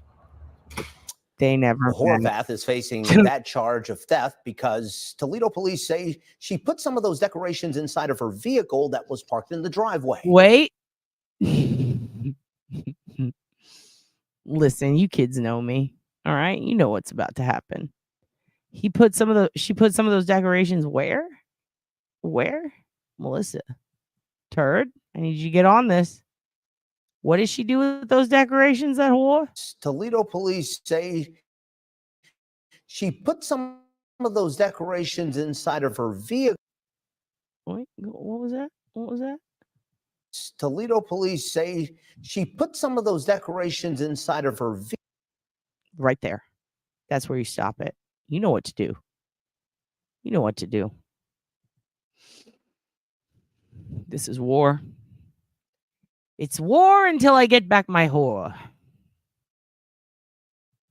You know what I'm going to do? This is what I'm going to do, LeClaire. The beef has begun. The beef has begun. All right. The beef has begun. It's beef bourguignon. Here we go. This is me.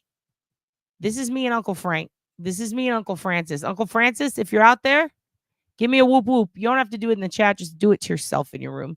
Yell whoop whoop, because this is me and you. If the glare keeps wrenching my bitch. You feel me? She's our whore.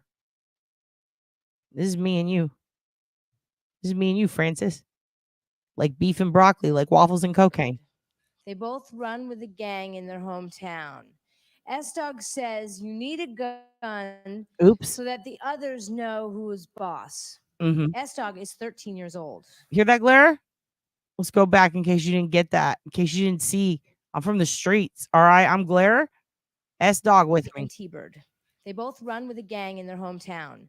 S-Dog says you need a gun so that the others know who is boss. I'm a little S-Dog is drive-by 13 too. years old. T-Bird has been carrying a gun since she was 10. She says you got to bust them before they bust you. Gotta T-Bird is bust only them before they 14 years bust old. you. Also meet 14. Michael. Michael says fighting with fists is old-fashioned. Either you have a gun or you're going to lose your life. Michael is 17 years old. Okay, that's Turtle Boy, and that's enough out of you, sir. And LaShonda. LaShonda says always have to Here we got Nurse Kim. You ready? This is Nurse Kim. always have to be prepared, so she even takes her gun to parties. Mhm. LaShonda is So Nurse Kim of her to bring a gun to a party. 18 years old. 18, 16? Mhm. 16. Registered Now, nurse. S-Dog, I'm going to start with you. Why do you feel like you need a gun? Well, everybody else has them, but if you don't have one, then I mean, it's either shot or shoot someone. I mean, they're going to What did she say? Does she have peanut butter in her fucking mouth? What's going on here? shoot you. But Ma'am, what? What in the whoa, Vicky? Whoa, S-Dog. It's either shoot or be shot. Blah, blah. I don't know why it's doing this. I don't know why it's doing. Dude, fix. Now, S-Dog, I'm going to start with you. Why do you Yeah, start feel with like you need a S-Dog. gun? Go back. well, everybody else has them, but if you don't have one, then I mean, it's either shot or S-Dog, let's start with you. Why do you need a whore? Why do you need my whore? well, everybody else has them, but if you don't have one, then Well, yeah, but it's mine, S-Dog. Could you give her back? Like, why are you taking my whore? I mean, it's either shot or shoot someone. I mean, they're going to shoot you, but Excuse me, Glare, are you threatening to shoot me and take my whore? if they shoot you, you're just going to shoot them before. Wait, are you advocating for... Wait, what? You want me? Is this a gunfight, bitch? I mean, So you're saying that everyone... By the way, that right there, that's Melanie Little. She's like, what the fuck's going on over here? Why you got... Why is everybody so fucking mean? Where's my apology? She was right, too. Dude, go to that. Go to Sean's chat. I'm telling you. This is Mel. Like, what the fuck are these idiots doing? Every one of you, your friends, has a gun? just about, yeah. So how do you go about getting a gun? Well, my homeboys give them to me. Your homeboy's the Glare?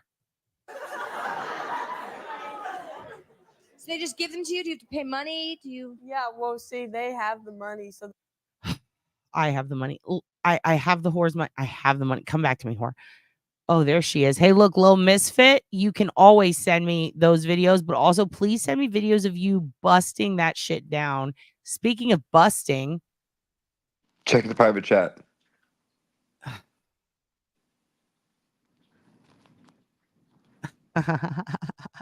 Did you see that? God, yes, I don't care. I'm busy looking at S-Dog, and this is how I'm gonna get you back. This is how I'm gonna get you back. I'm gonna go up to the Glare, and I'm gonna be like this. This is what I'm gonna say. Is that JoJo? No, sleepy. Sweet Pea. I mixed them up. Sweet Pea's cute. What's Sweet Pea doing? Wait, who is this? Sweet Pea. Let me Sweet Pea. let me see the face. Yeah, sweet potato. Sweet Potato. What do you think of this Karen Reed thing? Do you think that Sean was right to pop off today, Sweet Potato? Can you also change the name? It's not an Auntie Deb that's up. It's Sweet Potato. Could you fix that? When Sweet Potato is up, can you put up a Sweet Yeah, Potato? let me fix that. Yeah, please fix that for me. I'm almost done. Give me 10 minutes. I'll be right back. Okay. I'm almost done. Just put Sweet Potato I'm on. doing lines of the chat, of Sean's chat. I know you are. I Dude, know it's you are. We're just so gonna- good. It's Yeah, I so good. There's so many little nuggets. Everyone gets offended. It really is like Christmas, Thanksgiving all combined. It's a family reunion, a People quinceañera. are being so fucking gay. When they're like, Turtle Boy, stop him. Stop him. Put an end to this. What are they doing? I'm getting re-molested. Oh, no, so molested. annoying. Don't do it again. I'm going back. Bye. All right, Mike. It was such a good Well, show. everybody else has them, but if you don't have one, then I mean, it's either shot or shoot someone. I mean, they're going to shoot you, but if they shoot you, you're just going to shoot them before die. I mean, So you're saying that every one of your friends has a gun? This actually sounds more like Lally. This is Lally. Okay, so if you guys, you know what? Let's just skip the whole Karen retrial. Let's scrap that whole idea. This is the prosecution side. If you want to know what the prosecution said, right? This is it. This is what the prosecution said when it was time to explain their case. Whatever this bitch is saying. well, everybody else has them, but if you don't have one, then I mean, it's either shot or shoot someone. I mean, they're going to shoot you, but if they shoot you, you're just going to shoot them before die. I mean, so you're saying that every one of your friends has a gun? Just about, yeah. So how do you go about getting a gun? Well, my homeboys give them to me. So they just give them to you? Do you have to pay money? Do you? Yeah, well, see, they have the money, so they can buy them. So they buy them so you can protect yourself? Yeah. Okay. T-Bird, what about you? Why do you feel like you need to carry a gun? Because it's kill or be killed. That's how I see it. It's like, if I don't have a gun, then somebody with a gun who's mad at me will shoot me before I can shoot them. So what would it take for someone to be mad enough at you? I mean, you're laughing, but... Yo. Is this the gun control argument? I just realized, like, this sounds exactly like Republicans and Democrats arguing over gun control. I'm getting political. Sean energized me. Listen, this is literally the argument for not even gun control, just like, yeah, no gun control. Like getting like, listen, we don't want to take all your weapons, just tone it down a little. Like you don't need an AK-47, you don't need an AR-15. That's what this argument is. And she's like, but if I don't have a gun and they have a gun, they're gonna shoot me first. It's like, are we arguing with? Is every argument about gun control just like these hoes in Ricky Lake? Because that's what it feels like right now. I said my piece. Fight about it. I'm sorry. I said my piece. That's just how I feel. It sounds like the same argument. It really does. It really does. Let's go back to these hoes. I really love them. I adore them. In their neighborhood, this is the way it is. What would it? Where you're asking where are they from? Where are you from? We're from Denver. From Denver. This is how I imagine Turd Ferguson. This is how I imagine you roll up to people. Bitch, I'm from Denver. Turd. Dress up like these hosts for Halloween with Ernie. They really are the bird and the turd. Wait a minute. Excuse me. Have all of you been to Denver? Yes? Now, what would it take? I mean, you say if someone's mad at you, they can take out a gun and kill you. What would somebody get mad at you enough? What would you do that would make them mad enough to want to kill you? We're in a gang. You're in a gang. Yeah. So just because you're in the opposite gang means enough for them to shoot you? Yeah. Reason enough? Well, I mean, I like how Ricky's fat ass is acting like she doesn't know how fucking gangs work. Bitch, don't tell me you ain't fucking busted with some gang members before, Ricky. Ricky, I've seen your show. You know what gangs do, bitch. Homegirl that's a Crip, but I grew up with her. She does not have a homegirl who is a Crip from Denver. So her name is Make it Little up. Dra- Do you hear that? Her name is that's her making it up. Behavioral analysis. That's what we're doing. Today we're doing behavioral analysis in the realm of true crime. She's clearly committed crimes. She has a bandana on her head, and she's from Denver. So let's go ahead and read her and see if we believe Her her. name is Little Drive By. See that? And then she thought that she's thinking little drive-by. All right, now let me show you something sick. Let me show you something sick as fuck. You ready? If you didn't know, now you know. Your dad goes by little drive-by on the streets because I got inspired. And that's what I'm hoping this content on this channel will do for you. I want it to inspire you. If little drive-by inspires you, put your hands up in the air and accept little drive-by into your heart. That's all I'm saying. That's all I'm saying.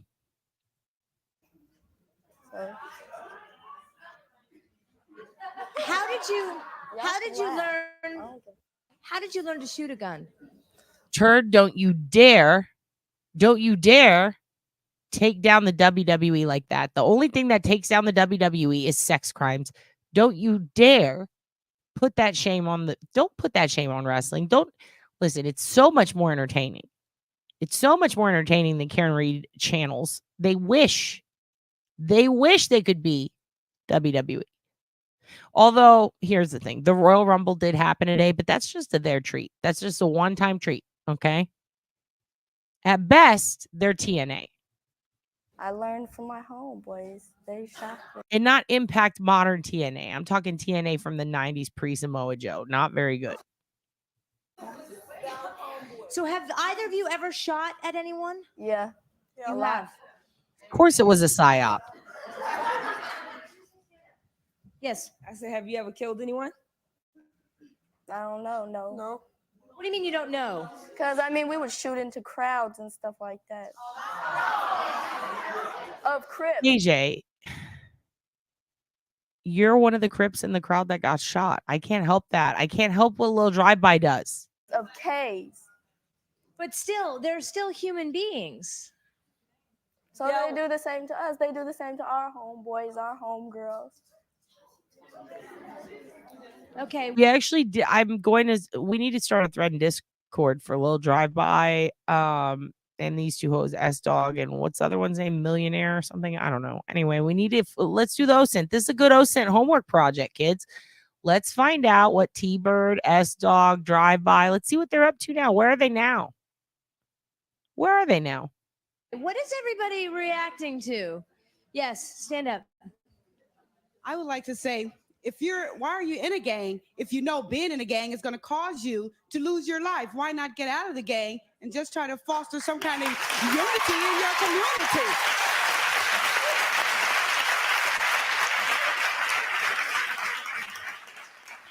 You don't know our lives. You don't know where we What is it like for you? Tell us. What is your life like? Well, you wouldn't know. You wouldn't know by us just... Tell us. Educate us. I mean, we want to learn. We want to know what it's like for you. I like how these gang members have university t-shirts. Like, I go to the University of Las Vegas. I go to Alabama. We're from Denver. Bitch, how many fucking city gangs you in? It's like every day we wake up. It's like war. It's like... Every day we wake up, it's like war. Damn, T-Bird. Damn. That hit like different. Laugh, but you don't know. You know, as you get older, you realize the stupid things that you've done, and you think back and you say, wow, that was so stupid. But it's gonna be a shame that you're not even gonna get older. You're not gonna be able to get older to see that. You have to wake up. That's not right. Okay, to be fair to S-Dog and T-Bird, they actually are already older. I don't think I don't think they're 14. That's all I want to say. I don't think they're 14. I think they're already older. I think they're lying to you, ma'am. You sitting here. What are these kids supposed to do? They say that all of their friends have guns. I mean, what are they gonna follow the pack? You got to be different. You got to be your own person. You're sitting up here with your mad faces. Yeah, girl, be different. Ooh, all the sugar you need. There's no baby. Damn. Dad's boyfriend got pizza. He's bringing pizza home, you guys. That's exciting. I'm going to give your aunt, look, listen, whore, if you're listening, I'm going to put raccoon salute on for 2 to 3 minutes, you guys. I'm going to go take a peesh. I'm going to go take a pee-pees. I'm going to go make. All right? Come back. Hopefully Nancy Grace will be there. Come back. And then, if your aunt's here, we'll close out with a little segment. If not, I'll tell you, I'll direct your aunt to shut my ass down because she has full control over this. Even though for some reason she thinks her wrench is so fucking special. She could literally destroy my life at any moment. She's my Thanos. She can change everything on my channel. She has the same exact controls over my channel as I do. Because I granted her some shit. I don't know. I gave her permission to something. Dad had too many fancy sticks at the Moose Lodge. And, kind of signed over her deeds and her wills and testaments to your aunt. And gave her the card keys and gave her the credit cards and gave her access to my crypto. So anyway, Raccoon Saloon, let's watch it. Do you guys, here's what I'll do. I'll do what I did last time and I'll put chat up for you right here. All right. Let's shut this down. All right. Here we go. Yep. So we're going to go ahead and make that that big. Can we still see chat? Yeah. Okay, so now you're watching a live chat while in my live. Mr. Disrespectful. So you guys enjoy it. I'm going to go pish. I'm going to go make. I'll be right back. If you have to piss or make, you go do that. Let's take a 2 to 3, 5 minute break. I don't fucking know. Hopefully that whore will be around. Here we go.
Hello, Glass Mama.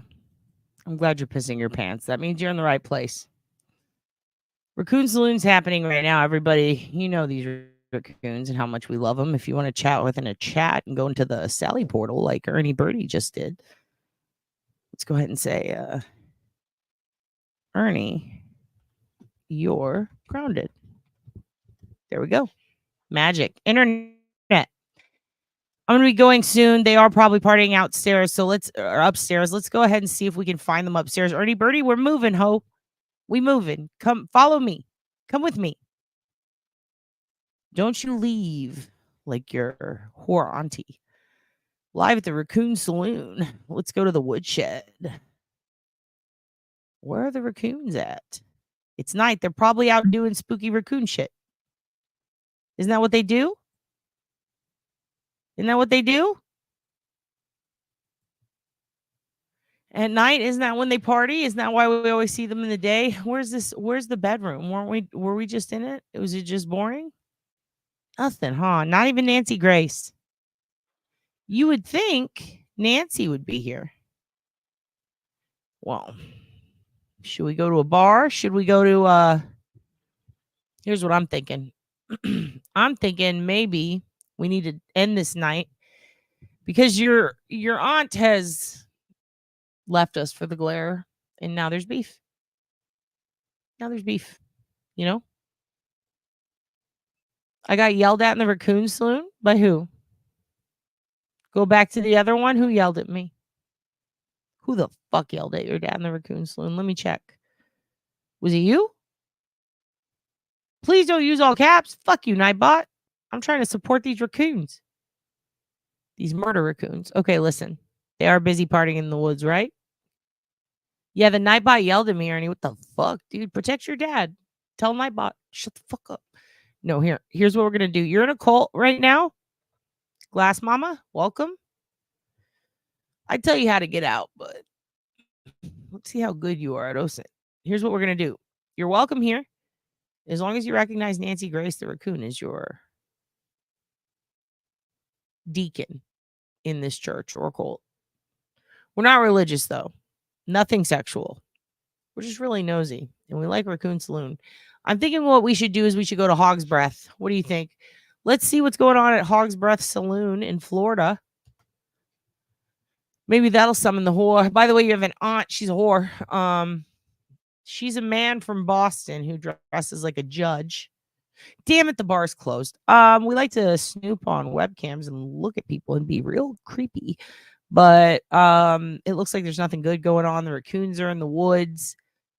We watched a lot of corruption from Canton. If you haven't looked up the Karen Reed trial, just skip it all and go to Papa Sean. He's Sean McDonough at here. Well, we're gonna put his channel in the description. He's got a lot to say. We're gonna put it in the description. Just go back on this one. You can watch a little bit.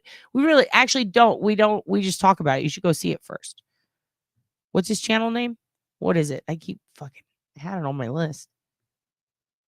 Sorry, I save everybody. I just like add to lists, and I don't really fucking pay that much attention to. I mean, I don't even know if the glare is a man or a woman at this point. You guys say Will, Bob, Bill, whatever. I don't believe you. You're all lying to me and gaslighting your dad on behalf of that whore. Don't think I don't know that your aunt has bribed you with trips to the zoo. All right? Don't think I don't know she bribed you with cigarettes. Don't think I don't know. I know. I know what she's done. She is a worldly whore. There's something under the sofa. Can we check it out? I mean, I looked at the bars. I can't find anything. I'm looking again. I feel like, New Orleans might be good, huh? Okay, we could cap it off with some New Orleans. You guys want to go to New Orleans? Let's go to another city. Let's see. Not Galveston. We're not going to fucking, not trying to durst it. You know what I mean? All right, let's see. Here's where we're going to go. Where are we going to go?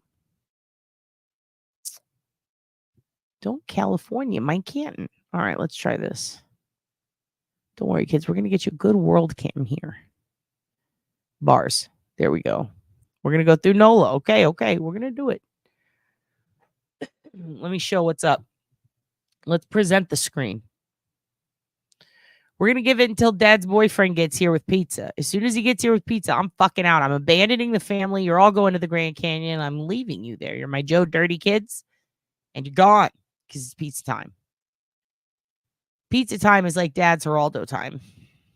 That means I got to eat oversalted pepperonis and think about what I've done with Sloppy Joes. Ooh, shit. Where is this? Key West? Is it past bar time there? Going through the motions is Sean's channel. What's going on here? Now, here's the cool part about these is sometimes, nope, not on this one. Sometimes you can zoom in. The sound is terrible. Very crackly. Okay, this is not a fun bar. Let's find a better bar. Let's find a better bar. All right, let's see what's going on here. Thailand? The fuck?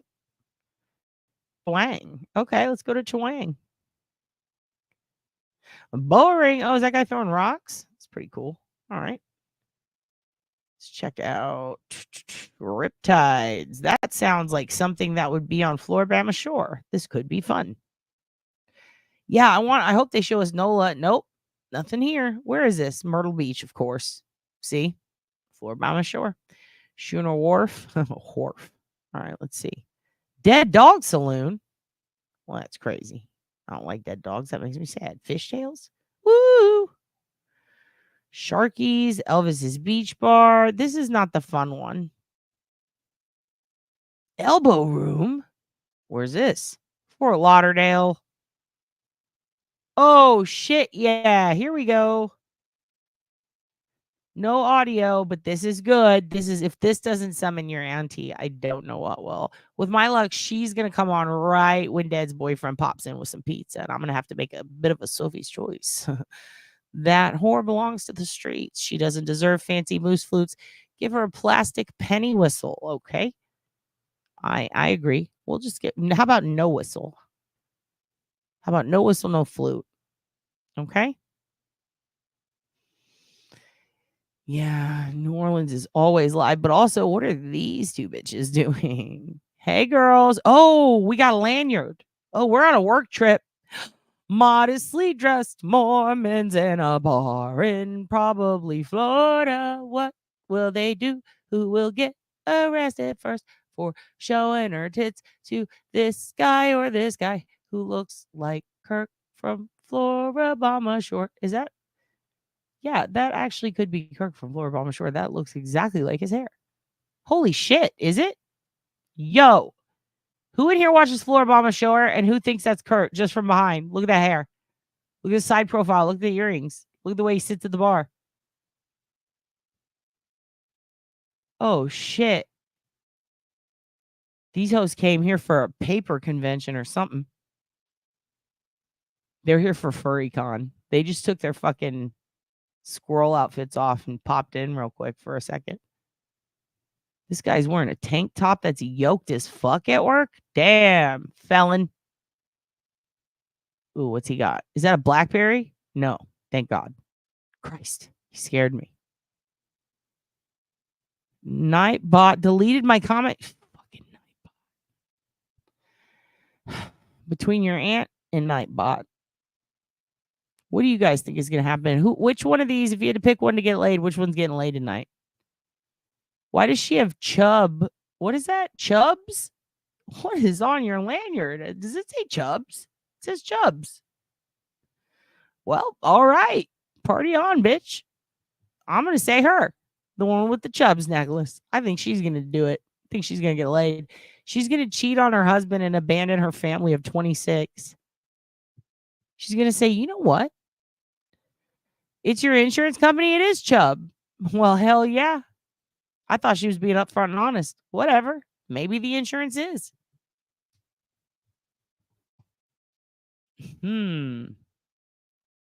Yeah, I do. I mean, it is. This is very bank teller of her. So she had to put the pop-ons. You know what I mean? So she can hop on if you feel. Oh shit!